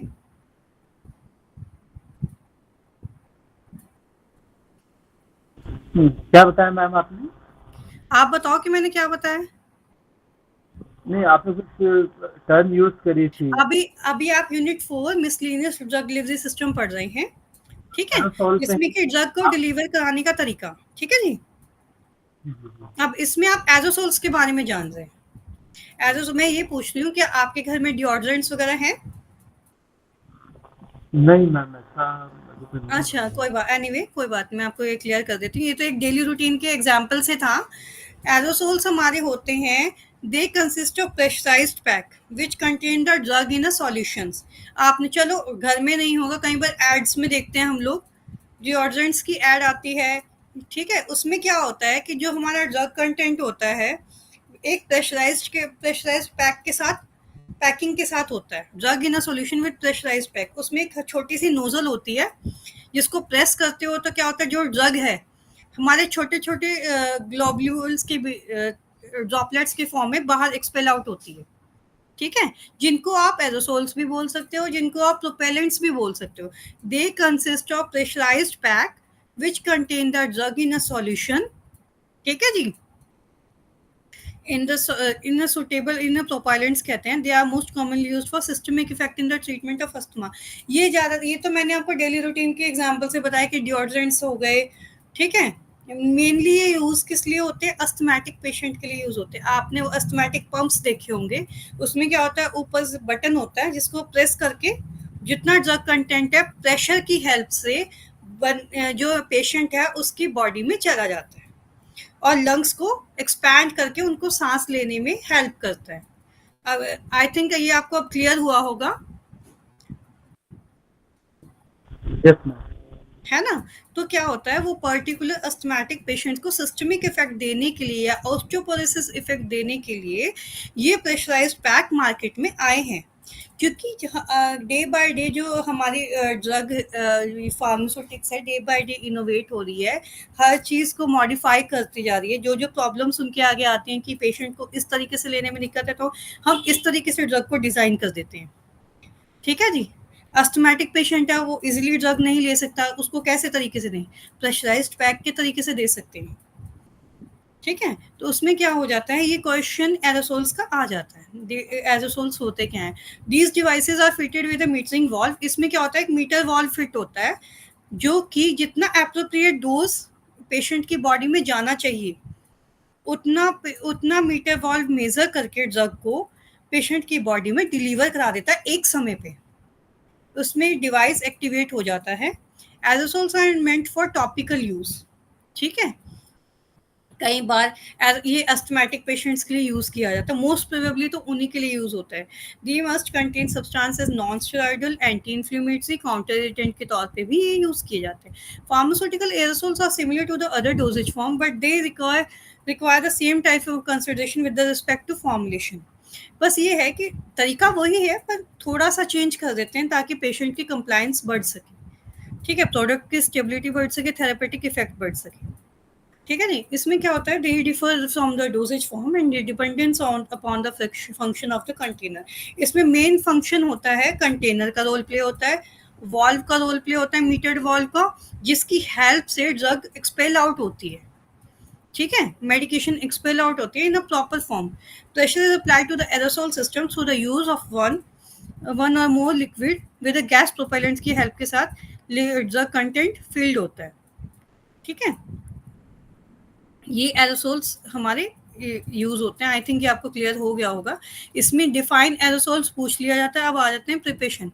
एरोसोल्स प्रिपेयर कैसे होते हैं? इन कॉमन और अदर कोलाइडल डिस्पर्जन, एरोसोल में prepared by either dispersion or condensation method से प्रिपेयर किए जाते हैं। इसमें क्या है, initial production of super saturated vapours of material that is to be disposed. इसमें कुछ गैस कंटेंट होता है प्रेशर पैक बनाने के लिए, कुछ ड्रग कंटेंट होता है। ठीक है, मीटर्ड वॉल्व होती है जिसको प्रेस करके ड्रग कंटेंट प्रेशर की हेल्प से ड्रॉपलेट्स बन के बाहर आता है पेशेंट की बॉडी में जाने के लिए। ठीक है, the preparation of aerosols by dispersion method is great interest in a pharmacy. आजकल वैसे डिस्पर्जन मेथड बहुत लोग यूज करते हैं। May be by achieved by the use of pressured containers. For example liquefied gas हो गई, such as propellant हो गई, solution suspensions हो गए, active ingredient is contained in the liquid propellants or in a mixture of this liquid। ठीक है जी, इसमें ये क्वेश्चन पूछ लिया जाता है, differentiate between dispersion and condensation method for the preparation of aerosols. ठीक है, अब आ जाते हैं merits of aerosol drug delivery system. Aerosols हो गए प्रोपेलेंट्स, ड्रग को डिलीवर कराने का तरीका, एरोसोल्स को कैसे डिलीवर कराया जाए। ठीक है, इसमें क्या है, मेन हमारी कोशिश ये रहती है कि high concentration of drug directly पहुंच सके साइट ऑफ एक्शन पे विदाउट कॉजिंग एनी सिग्निफिकेंट और सिस्टमिक इफेक्ट के बिना प्रॉपर जितनी हमें ड्रग चाहिए वो पेशेंट को मिल सके। ठीक है, which is required, it was given hourly भी दी जाती है। ठीक है, एस्थमेटिक पेशेंट्स को आपने मूवीज में देखा होगा, किसी के आसपास एस्थमेटिक पेशेंट नहीं है तो मूवीज में भी देखा होगा कि एस्थमेटिक अटैक आता है और वो क्या करते हैं, जो एरोसोल्स होते हैं उनको मीटर्ड वॉल्व की हेल्प से उनको पेशेंट्स को दिया जाता है। ठीक है, drug another advantage of the mode of drug delivery is the rapid onset action. एक बार ड्रग इनहेल की जाती है, तरीके अलग अलग हो जाते हैं। This route has a several advantage. उसके फायदे क्या रहते हैं कि तरीका, पेशेंट को कंप्लायंस हो जाता है, पेशेंट को आराम मिल जाता है, उसको जिस तरीके से मेडिसिन चाहिए उस तरीके से उसे मेडिसिन मिल जाती है। ठीक है जी, ये फायदा होता है merits of aerosol drug delivery system. अब आ जाते हैं एप्लीकेशंस पे। The use of aerosols as a dosage form in a particularly important in the administration of drug via the respiratory system। Main इसका काम क्या होता है कि ड्रग हमारी एडमिनिस्टर हो सके रेस्पिरेटरी सिस्टम में या नेजल रूट से। In addition to local effect, systemic effect may be obtained if the drug is absorbed into the bloodstream from the lungs। ये जब किसी पेशेंट को, अस्थमैटिक पेशेंट को दिया जाता है तो मेन मोटिव ये रहता है कि उसके रेस्पिरेटरी जो लंग्स हैं, सिस्टम है, एक्सपैंड हो सके और उसको सांस लेने में हेल्प हो सके। Drug is absorbed into the blood stream में जा सके लंग्स की। ठीक है जी, topical preparation are well suited from the presentation as aerosols। Aerosols are used for the local or systemic delivery system। ये एक तरीके से आप लोकल और सिस्टमिक डिलीवरी सिस्टम समझिए। ठीक है जी, इसमें ये क्वेश्चंस पूछ लिए जाते हैं, mention any advantage of aerosol drugs. अब आ जाते हैं novel drug delivery system. Novels नाम से ही पता लग रहा है, ड्रग डिलीवरी, वो ड्रग को डिलीवर कराने का वो तरीका जो कि आइडल है। ठीक है ना, ideal dosage form regimen in the drug therapy of any disease is the one which contains the desired therapeutic action. कि हम ऐसा तरीका चाहते हैं जिससे कि जो हमारी ड्रग है वो डिलीवर हो सके प्रॉपरली और एक थेरेपेटिक इफेक्ट दे सके पेशेंट्स को। ठीक है जी, therapeutic concentration of drug in plasma and maintain the plasma drug concentration to a particular level. Main motive इसमें जितने भी ड्रग डिलीवरी सिस्टम है, बस आप माइंड में ये चीज़ लॉक कर लीजिए कि वो तरीका हो जाता है कि पेशेंट को किस तरीके से हेल्प हो सके, पेशेंट को किस तरीके से मेडिसिन मिल सके, उसके लिए ये डिलीवरी सिस्टम बनाए गए हैं। ठीक है जी। इसमें क्यों बनाए गए हैं? पुअर पेशेंट कंप्लायंस, पुराने तरीके से पेशेंट नहीं ले पा रहा अगर किसी मेडिसिन को, तो मार्केट में नए ड्रग डिलीवरी सिस्टम आए हैं। अंडर मेडिकेशन या ओवर, कई बार ऐसा होता है कि मेडिकेशन प्रॉपर मिली ही नहीं है, या ऐसा होता है कि ओवर मेडिकेशन हो गई है, उस केस में भी ड्रग डिलीवरी सिस्टम बनाया जाता है कि जितने टाइम पीरियड में जो मेडिसिन पेशेंट को जब चाहिए उतनी ही ड्रग डिलीवरी सिस्टम डिलीवर करा सके। ठीक है। थर्ड कारण क्या होता है? एडवर्स इफेक्ट, कि एलर्जी, इरिटेशन, ऐसा सीरियस इल कॉज ना हो सके, उन केसेस को बचाने के लिए novel drug delivery system market में आया है, जिसको एक आइडियल ड्रग डिलीवरी सिस्टम भी बोला जाता है। ठीक है जी। अब आ जाते हैं control drug delivery system. Control drug delivery system में क्या हो जाता है? इसके नाम से आप क्या समझ पा रहे हो? क्या कोई मुझे बता सकता है? Anyone explain me about the controlled drug delivery system if anyone know about it?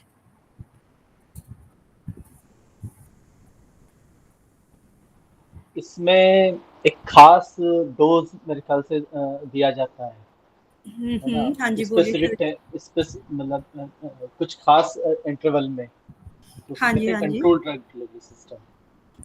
इसमें क्या होता है इन ड्रग, एनीवन और कोई बता सकता है?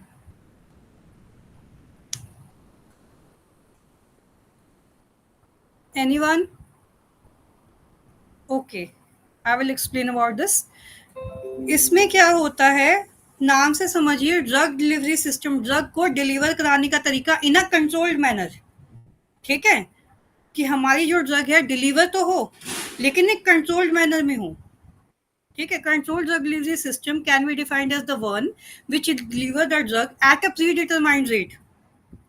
एक कंट्रोल्ड मैनर में ड्रग डिलीवर हो for specific period of time. ठीक है। इसका बहुत सिंपल सा एक एग्जांपल बताऊंगी। आप कभी डॉक्टर के पास गए हो, ठीक है, उसने आपको मेडिसिन लिखी और उसने आपको गाइड किया कि आपने ये मेडिसिन सुबह दोपहर शाम लेनी है। ठीक है। क्या मुझे कोई बता सकता है वो सुबह दोपहर शाम क्यों कहते हैं? वो सुबह शाम भी कह सकते हैं, वो एक टाइम भी बोल सकते हैं। बता सकते हो कोई?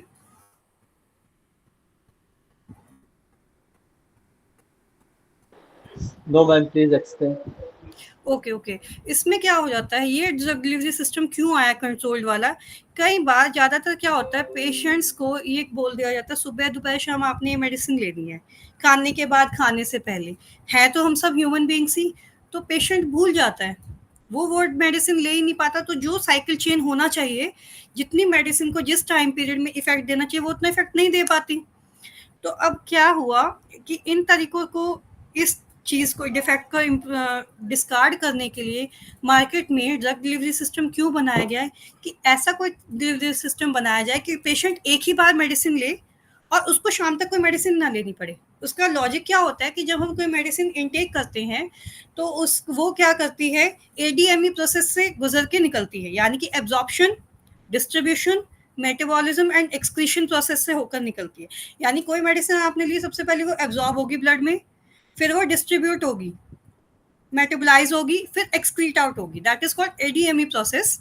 ठीक है। उसमें क्या है, आपको तो क्या है, ब्लड स्ट्रीम में मेडिसिन गई, अपना फार्माकोलॉजिकल एक्शन दिखाया, therapeutic toxic effect, pharmacological action दिखाने के बाद जब उसका यूज पूरा हो गया, वो ह्यूमन की बॉडी से एक्सक्रीट आउट हो गई। ठीक है। लेकिन क्या, अब सिंपल एग्जांपल है, पैरासीटामोल आप लेते हो, सुबह भी लोगे, दोपहर भी लोगे, शाम भी लोगे, या सुबह शाम लोगे, उसका साइकिल चेन क्या होता है कि बिकॉज वो मेडिसिन है 8 आवर्स तक इफेक्ट देती है, 8 आवर्स के बाद वो अपना इफेक्ट खत्म कर देती है। ठीक है। तो उस केस में कंट्रोल ड्रग डिलीवरी सिस्टम इसलिए बनाया गया ताकि सुबह अगर मेडिसिन ली जाए तो वो स्लोली कंट्रोल्ड मैनर में ड्रग को डिलीवर कराए बॉडी में, और डिलीवर कराने के बाद वो मेडिसिन जब ब्लड स्ट्रीम में घुल जाती है, एब्जॉर्ब हो जाती है, वो स्लोली डिस्ट्रीब्यूट हो सके, फिर मेटाबोलाइज हो सके और एक्सक्रीट आउट हो सके और अपने टॉक्सिक इफेक्ट्स को एक्सक्रीट आउट कर दे ह्यूमन बॉडी में। यानी कि तरीका एक ही है लेकिन कंट्रोल्ड मैनर में। इससे इसका फायदा ये होता है कि पेशेंट्स को बार बार मेडिसिन लेने से बच सकते हैं। That is called controlled drug delivery system, can defined as one which deliver the drug at a predetermined rate। यानी कि एक determined rate पे drug deliver हो for a specific period of time, thus unlike conventional systems। और जो basic conventional systems है उनसे improve करने के लिए ये delivery system market में आया है। अब आ जाते हैं classification of novel drug delivery system, जिसको आप शॉर्ट फॉर्म में कह सकते हो एनडीडीएस। इसके कॉमन फीचर्स क्या हो जाते हैं? कई तरीके हो जाते हैं। इसके क्लासिफिकेशन आपको स्क्रीन पे शो हो रही होगी। ओरल सीडीडीएस यानी कि orally controlled drug delivery system. Next one आ जाता है ट्रांसम्यूकोजल सिस्टम। थर्ड वन आ जाता है आपका पेरेंट्रल्स। फिर आ जाता है इम्प्लांटेबल एंड फिफ्थ वन आ जाता है आपका ट्रांसडर्मल। अब आइए इसके बारे में जानते हैं। कंट्रोल का मैं एक्सप्लेन कर चुकी हूँ बहुत अच्छे से। That drug delivery system, that drug at a desired rate and controlled rate are called as CDDS। This is further subdivided as a controlled release भी बोलते हैं, इसको delayed release भी बोलते हैं। ठीक है, the rate of release of drug is controlled by using method which can retard the diffusion rate, जो कि diffusion rate को retard कर सके, osmotic pump को entry coating या ion exchange से ड्रग को बचा सके। ठीक है, अब आ जाता है ट्रांसम्यूकोसल पे। These are the dosage form which release the drug at mucosal membrane। क्या हो जाता है, कई बार ऐसा है कि पेशेंट के बक्कल पैचेस में या बक्कल कैविटी पे कुछ इफेक्ट आ जाता है या कोई प्रॉब्लम आ जाती है। उस केस में ट्रांसम्यूकोसल डोजेज फॉर्म तैयार की जाती है विच release the drug eight mucosal membrane. कि बक्कल पैचेस यूज किए जाते हैं बक्कल कैविटी पे, वो क्या करते हैं, म्यूकोसल मेम्ब्रेन से ड्रग को डिलीवर कराते हैं। ड्रग को म्यूकोसल मेम्ब्रेन से डिलीवर कराने के बाद वो ड्रग एक फार्माकोलॉजिकल एक्शन प्रोवाइड कर देती है। या वेजाइनल इम्प्लांट्स आते हैं, नेजल पैचेस आते हैं, रेक्टल इंसर्ट्स आते हैं, सपोस्ट्रीज आती हैं। The system are suitable for local release. इसको एक लोकल एक्शन वाली ड्रग बोली जाती है। पेरेंट्रल्स का मैंने लास्ट यूनिट में एक्सप्लेन कर दिया, आई थिंक ये आपको क्लियर हो चुका है। इम्प्लांट्स में आ जाते हैं, these are the sterile dosage form prepared for insertion to the body by surgical method. बहुत सी ऐसी होती है स्किन में कुछ प्रॉब्लम हो गई है, कोई पेशेंट को कोई दिक्कत आ गई, तो उस केस में क्या होता है, सर्जिकली इम्प्लांट्स फिट किए जाते हैं और वो ताकि वो धीरे धीरे ड्रग को रिलीज कर सके कंट्रोल रेट में बॉडी में।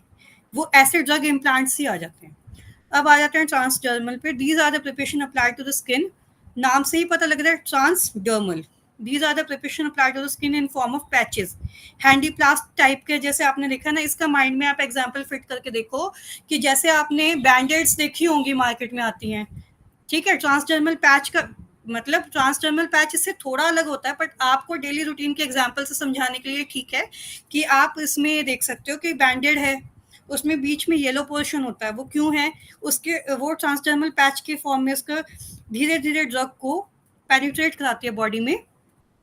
ठीक है जी, ट्रांसडर्मल इससे मिलता जुलता आपका इम्प्लांट में आ जाता है। अब आ जाते हैं नोवल ड्रग डिलीवरी सिस्टम की एडवांटेज क्या है। जब कोई भी मार्केट में कोई नई चीज़ आती है तो उसकी कुछ खूबियाँ हैं, कुछ कमियाँ भी होती हैं, जिसमें कि नोवल ड्रग की एडवांटेज क्या है, पेशेंट की कंप्लायंस प्रॉब्लम को, मैंने कहा ना कि पेशेंट बार बार मेडिसिन लेने से परेशान हो जाता है, तो उसको अवॉइड करने के लिए ये ड्रग डिलीवरी सिस्टम मार्केट में आए। उसके बाद less amount of total drug, कि बार बार लेने से साइड इफेक्ट से बचता है इंसान। ठीक है, एफिशिएंसी ऑफ ट्रीटमेंट जो है, कि कहीं कोई स्किन इरिटेशन तो नहीं होगी या पेशेंट को कोई एलर्जी तो नहीं होगी, उस चीज़ से बचता है। अब डिसएडवांटेज क्या आ जाती है कि आप इसमें पुअर इन विट्रो और इन वीवो कोरिलेशन होता है। थोड़ा सा ये प्रॉब्लम आ जाती है कि अगर आप इसको क्लिनिकल ट्रायल्स पे लेके जाएं, तो अगर आप इन वीवो और इन विट्रो का कोरिलेशन बिठाएंगे तो ये आप मैच नहीं कर पाएंगे। पॉसिबिलिटी ऑफ डोज जंपिंग, अगर पूरी ही डोज कहीं और चली गई तो पेशेंट को कुछ भी आराम नहीं मिलेगा। Retrieval of drug is inefficient और in case of poisoning. High cost of formulation, कि ये फॉर्मुलेशन थोड़ा सा इकोनॉमिकली कॉस्टली है। अब आ जाते हैं polymer membrane permeation CDDS system. Polymer membrane permeation CDDS system क्या होते हैं, इसमें जो ड्रग पार्टिकल है वो एनकैप्सुलेट होता है एक पॉलीमर मेम्ब्रेन से। ठीक है जी, reservoir of drug particle is encapsulated in a compartment of various shapes with walls made with a rate controlling polymer membranes. इसमें क्या है कि जो ड्रग पार्टिकल है वो एक रेट कंट्रोलिंग पॉलीमर मेम्ब्रेन से कवर होता है। have well defined thickness. Drug molecule in this case है 4 मैकेनिज्म्स, जिसमें कि सबसे पहले आपका है डिफ्यूजन. ठीक है, इसमें एग्जांपल्स की जो मोस्टली टैबलेट्स आती है, एक तो प्रोजेस्टेरोन की टैबलेट्स आती हैं जो कि यूट्राइन डिवाइस के लिए यूज होती हैं. पाइलोकार्पिन की टैबलेट्स आती हैं. ठीक है, इसमें सिंपल एग्जांपल एक आप कभी भी आपने ध्यान किया हो, एक वो पेंटाप्रोजोल के कैप्सूल्स आते हैं. ठीक है, या फिर उसके रैबेपेजोल और डोमपेरिडोन के कैप्सूल्स आते हैं. ठीक है, उसमें आपने कभी ध्यान किया हो पीछे लिखा होता है SR या DSR, वो मुझे कोई बता सकता है वो क्यों लिखा होता है?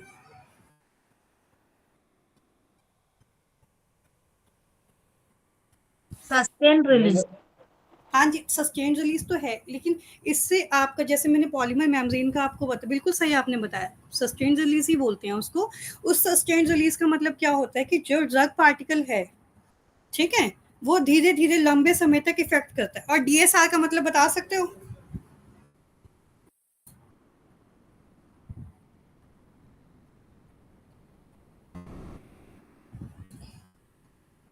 No, ma'am. ओके ओके, कोई बात नहीं, आई विल क्लियर इट. इसमें क्या है, ये आप इसको इससे कोऑर्डिनेट करके देखिए तो आपको थोड़ा सा समझ आएगा. इसमें क्या है, CDDS सिस्टम में पॉलीमर मेम्ब्रेन परमेशन का मतलब ये होता है कि आपने वो कैप्सूल्स देखे हैं, उसमें कलरफुल ग्रेन्यूल्स होते हैं पेंटाप्रोजोल डोमपेरिडोन में. ठीक है, उसमें क्या है, ड्रग मॉलिक्यूल पॉलीमर मेम्ब्रेन से कवर्ड होता है. ठीक है, उसमें DSR मतलब लिखने का मतलब ये होता है कि यानी कि ड्रग सस्टेन, वो ड्रग जो लंबे समय तक रिलीज करा सके. ठीक है, या ऐसा यानी कि सस्टेन रिलीज यानी कि रिलीज को लंबे समय तक ले जा सके. उसमें क्या है कि जो ड्रग होती है वो एनकैप्सुलेट है पॉलीमर मेम्ब्रेन से. डिफ्यूजन, जब वो इनटेक हो जाते हैं डिफ्यूजन प्रोसेस से वो धीरे धीरे ड्रग को रिलीज करता है. रिलीज करने के बाद क्या होता है, डिसोशिएट होने के बाद वो बॉडी में बॉडी ब्लड स्ट्रीम्स में मिल जाता है, फार्माकोलॉजिकल एक्शन देता है लंबे समय तक. ठीक है, इसीलिए मैंने वो एग्जांपल आपको दिया क्योंकि उसमें पॉलीमर मेम्ब्रेन परमेशन होता है. ठीक है, मेन उसका मोटिव ये होता है, the goal of control release system was to achieve a delivery profile that would yield a high blood level of drug. मतलब लंबे समय तक आराम रह सके, आराम दे सके, बार बार मेडिसिन से पेशेंट बच सके. ठीक है, और मोस्टली उस पर लिखा होता है या कई बार पेशेंट को डॉक्टर कहते हैं खाने से पहले लेना या खाने के बाद लेना. खाने से पहले का लॉजिक क्या होता है, उसके पीछे लॉजिक ये होता है कि जब तक हम ब्रेकफास्ट करने वाले होते हैं उससे पहले वो एक ड्रग स्लोली स्लोली रिलीज करके DSR कैप्सूल्स एक फाइन एक लेयर बना देते हैं पेशेंट की बॉडी में, कंफर्टेबल, जिससे पेशेंट को इजीली खाना खा सकता है, कंफर्टेबल हो सकता है. ठीक है, ये आपका इससे इस एग्जांपल से आपको समझ आ जाएगा पॉलीमर मेम्ब्रेन परमेशन CDDS क्या होता है. ये आपको साइकिल चेन दिख रही होगी, विजिबल है आपके पास ये ग्राफ? यस सब कुछ, हाँ जी. इससे आप ये चीज समझने की कोशिश करना जो मैंने अभी तक आपको क्लियर किया है. ये जो ग्राफ देख रहे हो ड्रग लेवल है, टाइम है. क्यों ये CDD, ये ड्रग डिलीवरी सिस्टम क्यों आए हैं, वो इसलिए आए हैं कि पहले आपने एक डोज ली, मैंने बताया ना पैरासीटामोल का एग्जांपल, एक बार आपने डोज ली, डोज बॉडी में गई, ठीक है, टॉक अपना इफेक्ट दिखाने के बाद डाउन होगी, यानी इफेक्ट दिखा दिया, फिर आपको दोबारा दवाई लेनी पड़ी, फिर राइज हुआ, ब्लड स्ट्रीम्स में गई, इफेक्ट दिखाया, फिर खत्म हो गया, और फिर आपको थर्ड टाइम फिर मेडिसिन लेनी पड़ी. मैंने कहा ना सुबह दोपहर शाम, ये इस ग्राफ से आपको क्लियर हो जाएगा. फिर आपने मेडिसिन ली, फार्माकोलॉजिकल एक्शन आया, फिर मेडिसिन अपना चली गई. लेकिन अगर आपको ड्रग डिलीवरी सिस्टम का यूज क्या होता है, इसमें आप देखोगे कि डोज आपने ली, मेडिसिन ब्लड स्ट्रीम्स में घुली, धीरे धीरे रिलीज करके लॉन्ग टाइम एक्शन देकर अपना फिर टॉक्सिक इफेक्ट टॉक्सिसिटी के साथ एक्सक्रीट आउट बॉडी में से हो जाती है. ठीक है, ये ग्राफ इस CDDS सिस्टम को समझा सकता है. ये आई थिंक आपको क्लियर हो गया होगा. ठीक है, इसमें अब आप आ जाते हैं drug release pattern of control delivery system. इसमें आपका एक तो slow zero order release use होता है. ठीक है, कि धीरे धीरे ड्रग रिलीज करे, मैं बता चुकी हूँ. ठीक है, slow first order release system, इसमें GIT ट्रैक से ड्रग रिलीज करे, ठीक है, एब्जॉर्ब करे, रिलीज करे GIT ट्रैक से होते हुए. फिर आ जाता है initial rapid release of loading dose followed by zero order release. ठीक है, इसके बाद आ जाते हैं आपके loading dose followed by first order release. ये आपका क्वेश्चन आ जाता है डिसएडवांटेज क्या है कंट्रोल्ड रिलीज सिस्टम की। अब आ जाते हैं radio pharmaceutical in contrast media पे। इसमें क्या है, एक्सरेज होती हैं, radio pharm alpha beta gamma सभी को पता है, ठीक है। इसमें एक्सरेज हमारी 1895 में रेडियो एक्टिविटी यूज की गई थी मेडिकल पर्पज से। First of all from the time of madam Curie there have been spectacular advances in the knowledge of radiation. Large number of radioactive elements are known these days can be produced at will by artificial method. Radiopharmaceutical are the chemical substance that contains radioactive atoms within their structure and suitable for humans.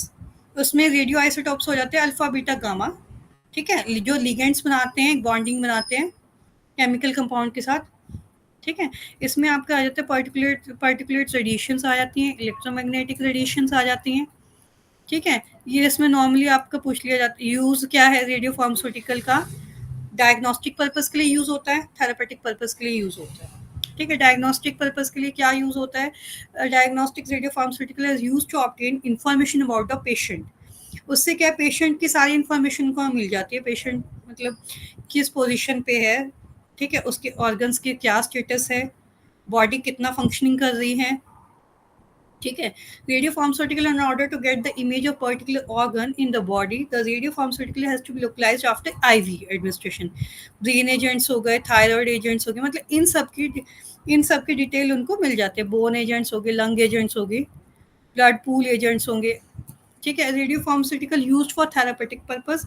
Intention क्या रहती है, radiation emit की जाती है specific tissues पे body के patient की, ठीक है। उसमें मोस्टली क्या यूज किया जाता है, आयोडीन 131 यूज किया जाता है रेडियो न्यूक्लियाइड्स के साथ, ठीक है, which is used as a capsule for oral administration or treatment of thyrotoxicosis, ठीक है। अब इसमें आ जाते हैं radio contrast media. Radio contrast media एक ऐसा सब्सटेंस है जो इंफॉर्मेशन को कंटेन करता है इन image produced by medical diagnostic equipment used like traditional digital radiology, magnetic resonance, nuclear medicines and ultrasounds. In a medical setting, contrast media in any substance, ठीक है, contrast media बनाया जाता है स्ट्रक्चर बॉडी फ्लूइड्स के ताकि वो visible कर सके, ठीक है। रेडियो पे एक सिस्टम बनाया जाता है जिसमें एक्सरेज एग्जामिन की जाती हैं। पॉजिटिव कॉन्ट्रास्ट मीडिया हो गया, नेगेटिव कॉन्ट्रास्ट मीडिया हो गया, ये क्वेश्चन पूछ लिए जाते हैं, ठीक है। अब आ जाते हैं मेडिकल डिवाइसेस पे। Medical sciences has an ever expanding area of knowledge. Day by day मैंने कहा ना, medical science day by day grow कर रही है, वो अपनी नॉलेज को एक्सपैंड कर रही है पेशेंट्स की वेलबींग के लिए। Medical devices technology is one of the those employed by physician. वो फिजिशियंस के लिए भी हेल्पफुल है, रेडियोलॉजिस्ट के लिए भी हेल्पफुल है, पेशेंट्स के लिए भी हेल्पफुल है। दीज टेक्नोलॉजी कॉम्प्लेक्स रेगुलेटरी बनाती हैं एवरीडे प्रैक्टिस के लिए, ठीक है। इसमें क्या है, regulatory system is to ensure that devices are safe effective for their indication for which they are legally marketed. इसमें क्या हो जाता है, method of regulation the control of medical devices marketing is quite simple in concept.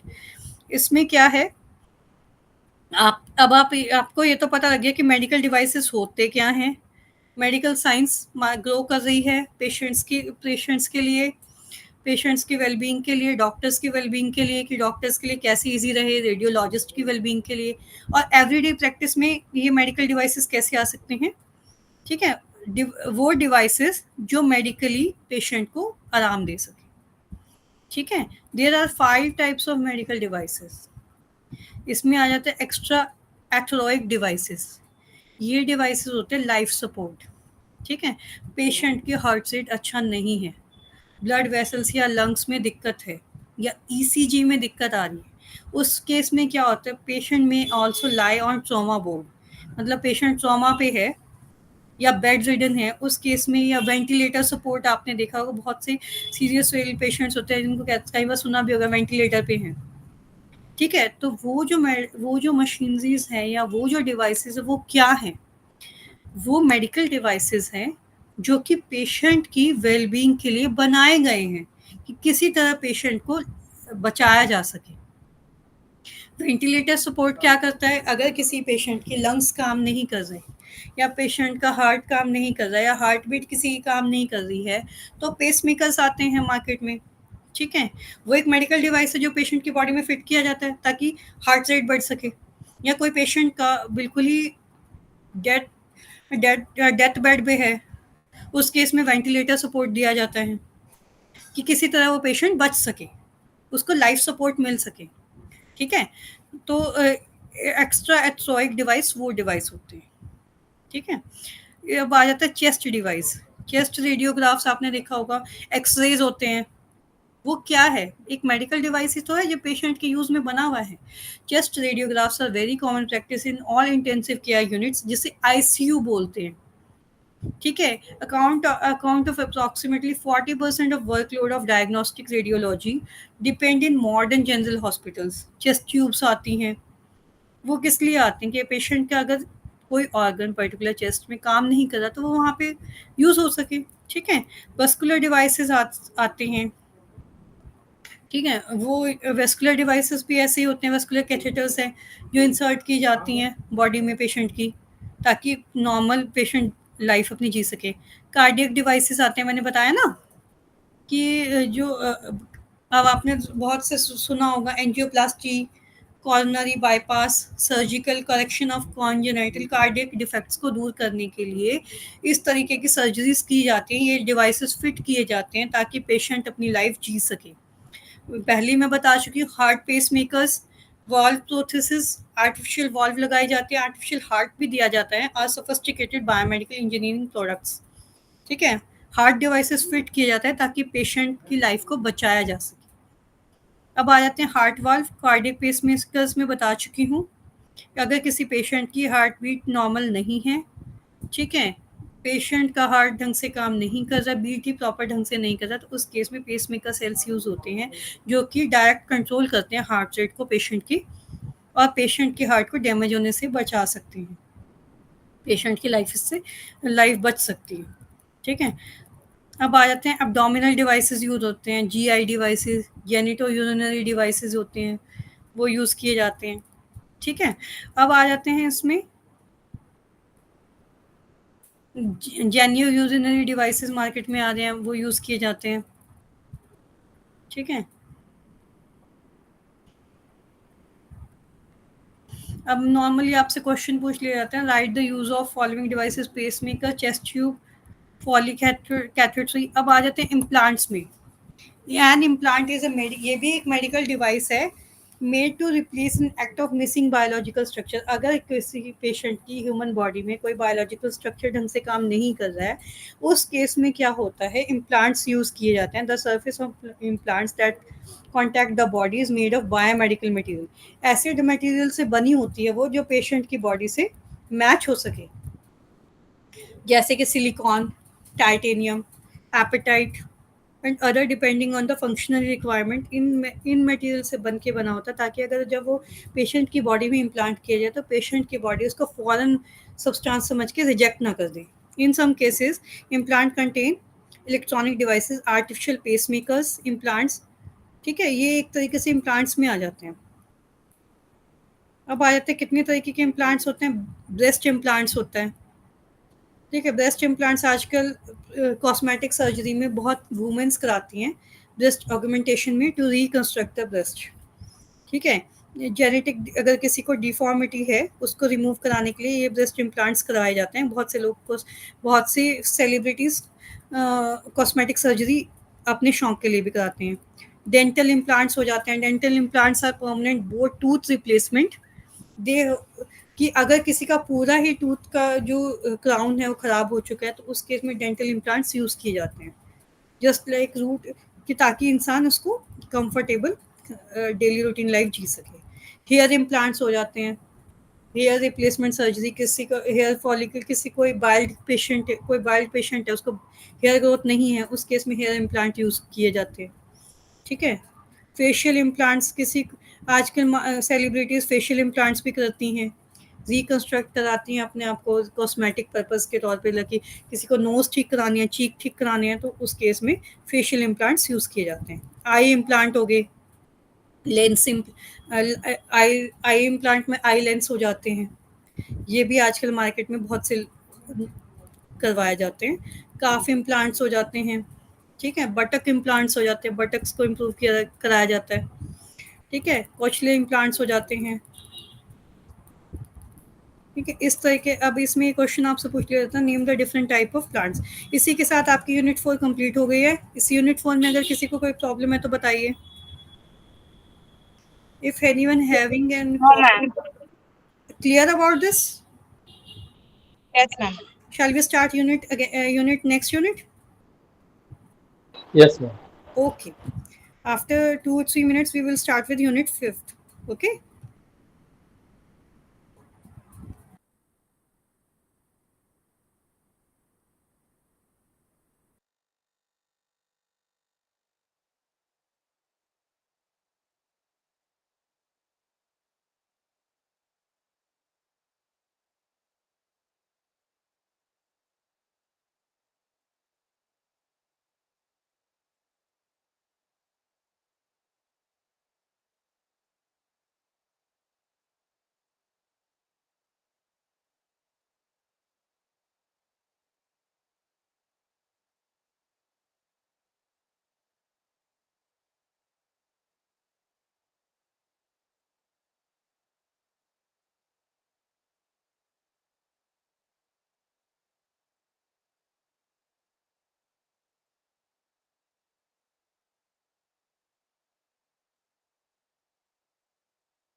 चलिए जी, let start with unit 5, basics of biopharmaceutics.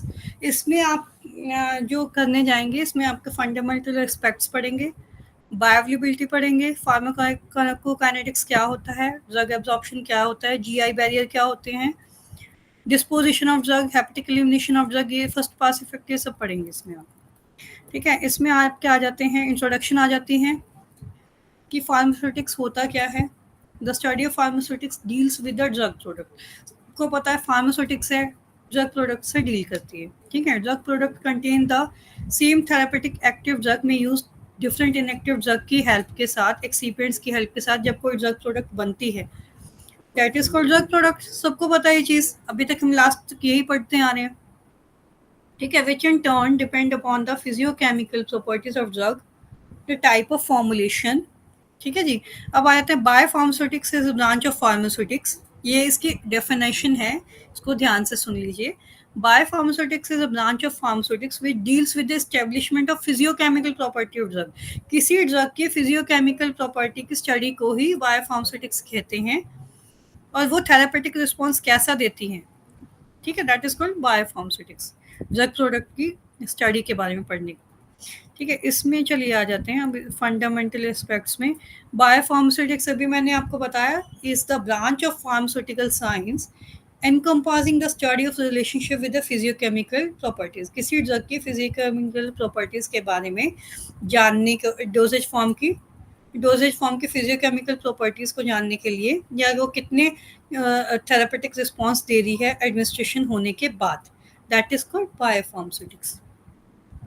ठीक है, अब इसमें आ जाता है आपका बायोअवेलेबिलिटी। पहले भी मैंने आपको बताया the term bioavailability indicates a measurement of the rate and extent of active drug deliver from a drug product. हमारी बॉडी को कितनी अमाउंट ऑफ ड्रग अवेलेबल हो जाती है, that is called bioavailability. Drug available to the biological system is called as bioavailability. ठीक है, at reach is the general circulation. The nature and intensity of biological effects are generally proportional to the amount of drug made available to the body. The rate of drug, कितना कोई drug कितने time period से drug को deliver करा रही है, dosage form. ठीक है, और how much amount provided to the patient body. ठीक है, दैट इज कॉल्ड बायोअवेलेबिलिटी। ये पूछ लिया जाता है। It can make the drug available to the body, change in the drug में cause change in the pharmacological effect of drug ultimately related to drug therapy. अब आ जाते हैं फार्माकोकाइनेटिक्स। बायोअवेलेबिलिटी में तो ये था कि how much drug available to the biological system, that is called bioavailability, कि ड्रग कंटेंट कितना बॉडी में मिल पा रहा है। ठीक है, फार्माकोलॉजिकल इफेक्ट के साथ। अब आ जाते हैं pharmacokinetics. Pharmacokinetics is a discipline that concern the study and characterisation of the time course of drug absorption. कि हमारी जो मैंने लास्ट यूनिट में आपको बताया था कि जब हमारे ड्रग हम लोग इनटेक करते हैं तो ड्रग हमारी 4 प्रोसेसेस से होकर गुजरती है। ADME process, absorption, distribution, metabolism and excretion. वो मैंने आपको लास्ट यूनिट में इसलिए क्लियर करा क्योंकि मैं जानती थी कि मैं आपको नेक्स्ट यूनिट ये कराऊंगी। इसमें आपको ये चीज़ और वाइडली डिफाइन हो जाएगी कि फार्माकोकाइनेटिक्स का मेन मोटिव क्या है, कि जब हम कोई मेडिसिन या ड्रग प्रोडक्ट को इनटेक करते हैं कि वो ड्रग कितने टाइम पीरियड में हमारी बॉडी में जाके अवेलेबल होती है इन प्रोसेसेस से होकर। ठीक है, that is called pharmacokinetics. Also concern the relationship of these process to the intensity. कितने टाइम पीरियड में बॉडी में जा रही है इन प्रोसेसेस से होकर, कितना इफेक्ट बॉडी को दे रही है फार्माकोलॉजिकल इफेक्ट। ठीक है, pharmacokinetics also concerns the relationship of these processes, the intensity and time course of therapeutic toxicological effect of drug. Recently, attempts to quantitative pharmacological response have also been made with the some successes. ठीक है, इसमें main motive क्या हो जाता है pharmaco की bioavailability कितनी मिल रही है, बॉडी फिजियोलॉजी के साथ ड्रग कितनी एब्जॉर्ब हो रही है, डिस्पोजिशन तो नहीं हो रही, डोजेज एडजस्ट हो रही है डिजीज स्टेट पे या नहीं हो रही है, को relation in vitro in vivo बन पा रहा है नहीं बन पा रहा है, इवैल्यूएशन ऑफ ड्रग इंट्रैक्शन हो पा रही है नहीं हो पा रही है। ठीक है, अब आ जाते हैं एब्जॉर्प्शन ऑफ ड्रग पे। अब हमारी ड्रग मैंने कहा ना एडीएमई प्रोसेस से गुजरती है। जब आप इनटेक करते हो ड्रग को या कोई पेशेंट करता है, सबसे पहले हम क्या चाहते हैं कि हमारी ड्रग बॉडी में एब्जॉर्ब हो। Absorption is defined as the amount of drug that reach the general circulation of without any unchange drug हमारी absorb करे बॉडी में। ठीक है, और प्रॉपर ड्रग इज मेटाबोलाइज्ड और chemically transform the site of application. बिना unchange हुए drug जहाँ पे हमें चाहिए उस जगह पे पहुँच के अपना इफेक्ट दिखाए।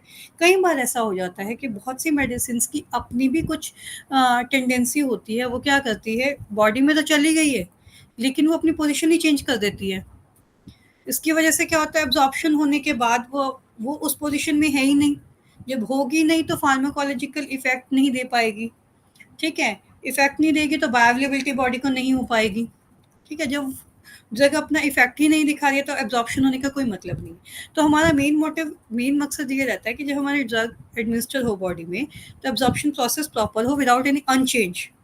ठीक है, तो कई बार ऐसा होता है जीआई बैरियर पे मोस्ट प्रोबेबली हो जाता है कि जीआई बैरियर पे that separates the lumen of stomach intestine systemic circular, जब इससे पास होती है तो कई बार ड्रग अपनी पोजीशन चेंज कर देती है। ठीक है, site of drug action is complex structure composed of lipid, protein, lipoprotein, polysaccharides. ये एक सेमी परमिएबल मेम्ब्रेन बनाता है जिसमें से ड्रग धीरे धीरे परमिट करती है रैपिड पासेज ऑफ केमिकल्स से, रिटार्डिंग और preventing the passage of others. ठीक है, ये GI first of all absorption होने के बाद जीआई बैरियर से पास होती है मेडिसिन। ठीक है, उसके बाद होगी इसका क्या मैकेनिज्म है, जीआई बैरियर तक तो वो पहुंच चुकी। उसके बाद ये दो प्रोसेसेस से होकर निकलती है, passive diffusion and active transport. ठीक है, उसने जीआई बैरियर में परमिएट करके अपन पहुंच तो गई है, लेकिन मेन मोटिव क्या है, these are various mechanism for GI absorption which are named as passive diffusion, active transport या facilitative transport, ion pair transport, ionic electrochemical diffusion से होकर निकलती है। ठीक है, पैसिव डिफ्यूजन में क्या है, this type of process describe the movement of drug molecule from region high concentration to lower concentration तक जब कोई मेडिसिन पहुंचती है, that is called passive diffusion. It includes the, इसमें क्या है, मूवमेंट ऑफ आयंस होती है। ठीक है, ड्रग के साथ आयंस भी मूव करते हैं region from high concentration to lower concentration, that is your passive diffusion. अब आते हैं एक्टिव ट्रांसपोर्ट पे। Active transport is a process whereby material can be transported against a concentration gradient, जो कि जो ड्रग कंटेंट है एक concentration gradient की हेल्प से वहां पे पहुंच रहा है। और इसमें क्या है, उसमें लास्ट जो डिफ्यूजन मेथड था उसमें तो था हाई कंसंट्रेशन टू लोअर, इसमें है लोअर टू हायर पे पहुंचते हैं by driving force for their processes. ठीक है, इसमें ये आपका है एक्टिव ट्रांसपोर्ट पे।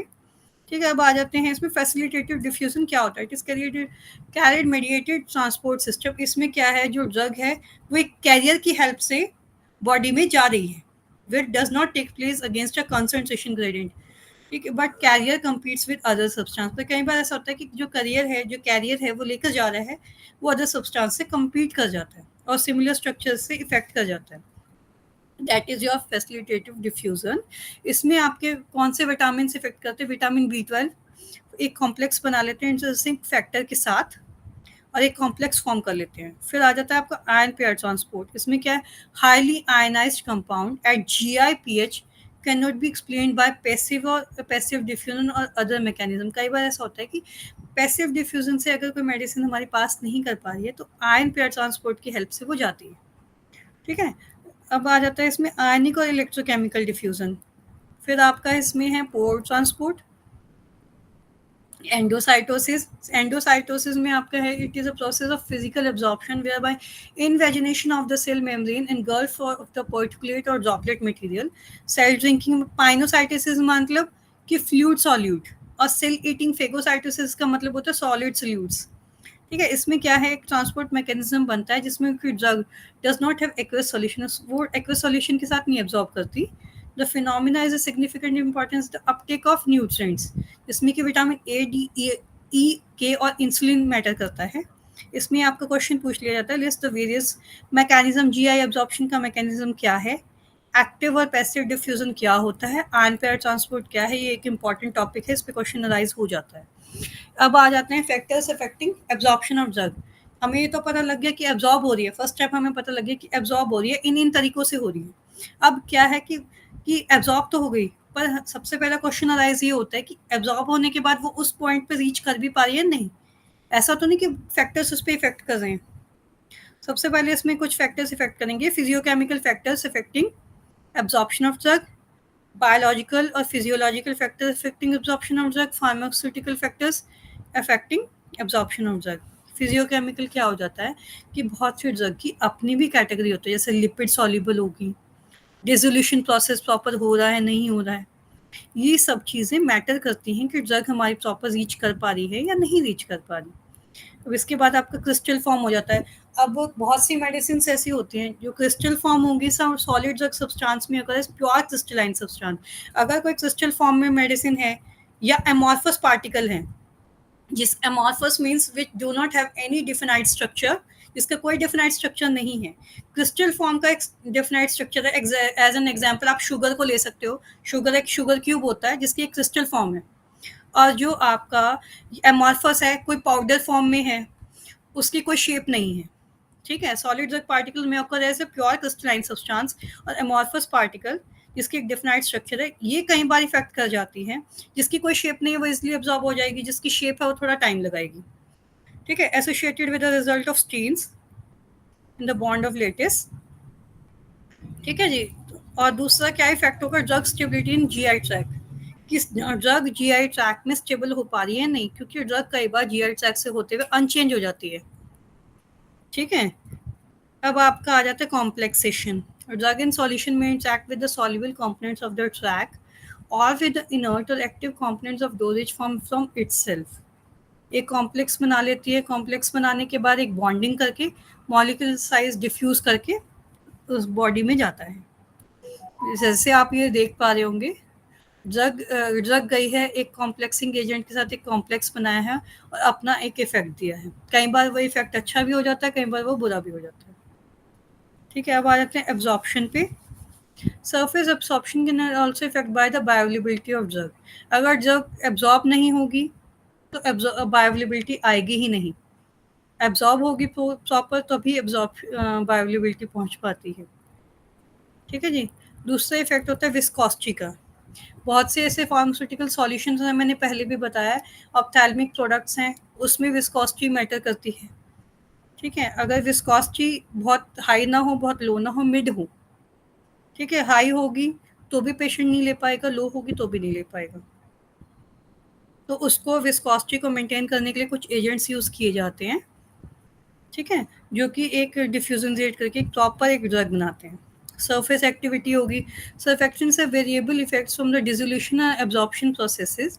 The lower of surface tension increase the dissolution rate by increasing the solubility if the concentration of surfactant, also called critical micelles, CMC बना लेते हैं वो एक तरीके से। ठीक है जी, अब आपका इसमें आ जाता है बायोलॉजिकल और फिजियोलॉजिकल फैक्टर्स अफेक्टिंग कि क्या फिजियोलॉजिकल फैक्टर्स हैं, ड्रग के फिजिकल कैरेक्टर्स क्या हैं जो इफेक्ट करते हैं एब्जॉर्प्शन पे। अभी तो ये तो आपने बॉडी के पढ़े कि बॉडी के अंदर जाकर क्या इफेक्ट होते हैं, अब ये है कि ड्रग का अपना क्या इफेक्ट है। एनाटॉमी और फिजियोलॉजी ऑफ जीआई ट्रैक्ट, ठीक है। फिर आ जाता है आपका जीआई पीएच कितनी है, ठीक है। गैस्ट्रिक एम्पटिंग जीआई मोटिलिटी क्या होता है। इसके बाद GI blood flow, interaction of drug with components of GI tract, dietary factors matter करते हैं, डिग्रेडेशन और metabolism in the GI tract, ये सब मैटर करता है उसमें। GI abnormality, pathologic conditions, pharmaceutical factors affecting, pharmaceutical factors क्या है, डोज की शेप क्या है, डोजेज फॉर्म कंसिडरेशन, ठीक है। डोज जैसे सपोज डोज में क्या है, जैसे सपोज कोई भी डोज है आपकी टैबलेट है, वो इफेक्ट नहीं दे रही तो आप मार्केट में आए कैप्सूल्स, कैप्सूल्स उतना इफेक्ट नहीं दे रही, कॉम्प्रेस टैबलेट्स आई, ठीक है। सॉल्यूशन से इफेक्ट नहीं दे रही, मतलब एक साइकिल चेन में अगर कोई मेडिसिन इफेक्ट नहीं दे रही तो नेक्स्ट मेडिसिन को उसके यूज में लाया जाता है। डोजेज फॉर्म इफेक्ट डालती है, किसी भी ड्रग का फार्मास्यूटिकल फैक्टर्स इफेक्ट डालता है एब्जॉर्प्शन ऑफ ड्रग, ठीक है। प्रोसेसिंग वेरिएबल्स, मैन्युफैक्चरिंग प्रोसेस में किस तरीके से बन रही है, क्वालिटी क्या उसकी मेंटेन हो रही है।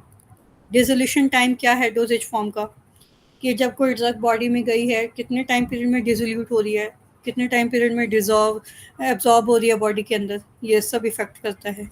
प्रोडक्ट की एज कितनी है, यानी कि ऐसा ना एक्सपायर प्रोडक्ट की एक्सपायर है तो वो इफेक्ट नहीं देगी, ठीक है। प्रोडक्ट की एज और स्टोरेज कंडीशन मैटर करती है, ठीक है। डिस्पोजिशन ऑफ ड्रग, कि आप डिस्पोजिशन का मतलब होता है कि अपनी पोजीशन से हिली नहीं है, ऐसा तो नहीं है कि डिस्ट्रैक्ट हो गई है, तो हेपेटिक एलिमिनेशन ऑफ ड्रग से जाएगी, ठीक है जी। The sites in the body which are region of bio transformation are namely liver major site of metabolism, ठीक है जी। पाथवे ऑफ बायो ट्रांसफॉर्मेशन में क्या आ जाएंगे आपके, इसमें आ जाते हैं आपकी, आप साइकिल चेन देख पा रहे होगे बायो ट्रांसफॉर्मेशन रिएक्शन में। फेज फर्स्ट और फेज सेकंड आता है। पहला है कि एसिंथेटिक रिएक्शन होती है, ऑक्सीडेशन रिडक्शन एंड हाइड्रोलिसिस होगा। नेक्स्ट आपका है फेज सेकंड चलेगा, कॉन्जुगेशन प्रोसेस से होकर निकलता है। फेज फर्स्ट में क्या होता है, these reaction generally preceded phase second reaction, इसमें ऑक्सीडेटिव रिडक्टिव और हाइड्रोलिटिक रिएक्शन से होकर कोई चीज़ निकलती है। By the way of these reaction एक पोलर फंक्शनल ग्रुप बनाती हैं, ठीक है, जिसमें कि आपका है ये कुछ फंक्शनल रिएक्शंस दिखाए गए हैं जिनसे होकर ये निकलता है। फेज सेकंड में क्या हो जाता है कि these reactions generally involve covalent attachment of small polar endogenous molecule, कुछ मॉलिक्यूल्स से कनेक्ट कर कर एक ये पोलर रिएक्शन कर देती हैं। जैसे कि आपका इसमें एल्कोहल है, ठीक है, फॉर्मिक एसिड है, ठीक है, एक कॉन्जुगेशन रिएक्शन बनाती है इनसे मिलकर। इसमें क्या है, ये आपसे पूछ लिया जाता है बायो ट्रांसफॉर्मेशन बॉडी में कैसे होता है, ठीक है। अब आ जाता है आपका कॉन्सिक्वेंसेस क्या है फेज फर्स्ट रिएक्शन में, ऑल्ट्रेशन बेसिक स्ट्रक्चर में ड्रग मॉलिक्यूल्स के ना हो गया हो, एक्टिवेट ड्रग कितनी एक्टिवेट हो रही है, सेकंड एक्टिव फॉर्म हो पा रही है नहीं हो पा रही है, अगर एक तरीके से ड्रग नहीं जाती तो हम दूसरे तरीके से उसको दे पाएँ, वाटर सॉल्युबिलिटी कितनी बन पा रही है, तो ये कुछ कॉन्सिक्वेंसेस हो जाते हैं, ठीक है। अब आ जाते हैं इसके बायो ट्रांसफॉर्मेशन के फैक्टर्स के बारे में। इसमें आ जाता है कि बायोलॉजिकल फैक्टर आता है स्पीसीज डिफरेंस, कि ड्रग किसी जब उसका आप लेबोरेटरी में या क्लिनिकल ट्रायल्स होता है तो सबसे पहले स्पीसीज डिफरेंस का मतलब कि कोई मेडिसिन जो ह्यूमन बींग है उस पर कैसा रिएक्शन दे रही है as compare to animals, laboratory animal जैसे कैट पे हो जाता है, ठीक है, तो स्पीसीज पे किस तरीके से इफेक्ट दे रही है, डिफ्रेंशिएट कर रही है, वो इसमें देखा जाता है। एज डिफरेंस, कि सपोज एक कोई ऐसा है कि एडल्ट है उसको कितना कितना इफेक्ट दे रही है, या ओल्ड एज के पेशेंट है उसको कितना इफेक्ट दे रही है। डाइट, उनकी प्रॉपर डाइट मेंटेन हो पा रही है नहीं हो पा रही है क्लिनिक ट्रायल्स के पेशेंट्स, ठीक है। टेम्पोरल फैक्टर्स मेंटेन करते हैं, ठीक है। अब आपका आ जाता है इसमें first pass effect.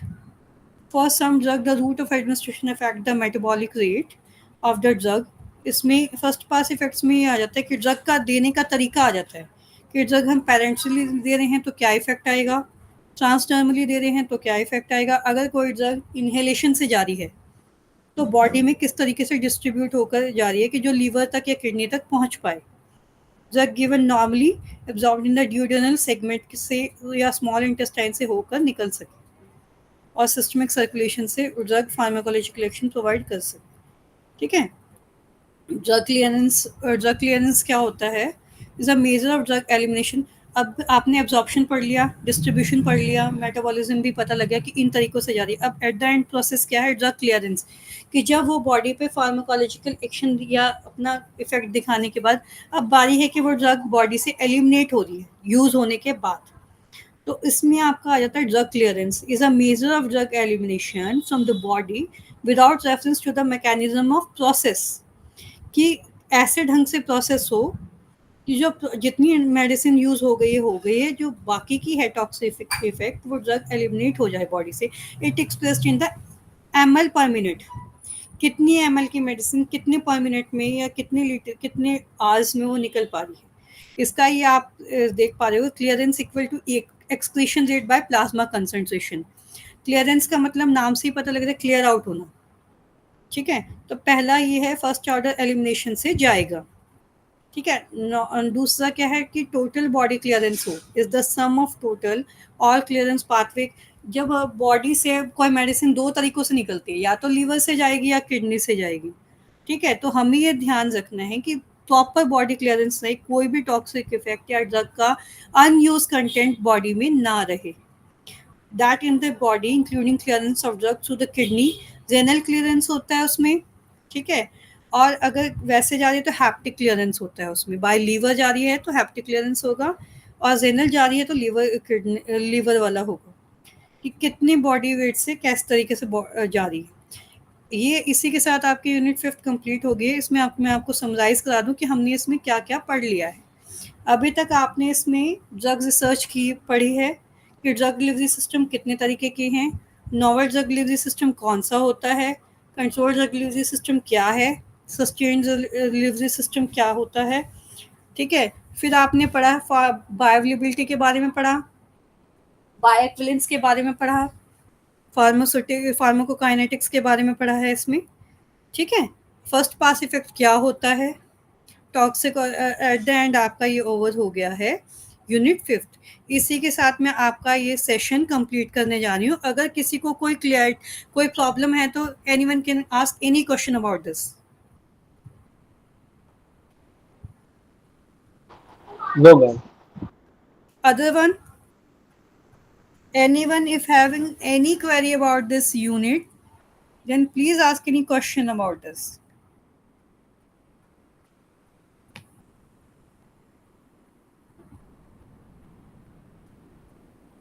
Okay, shall we stop the class?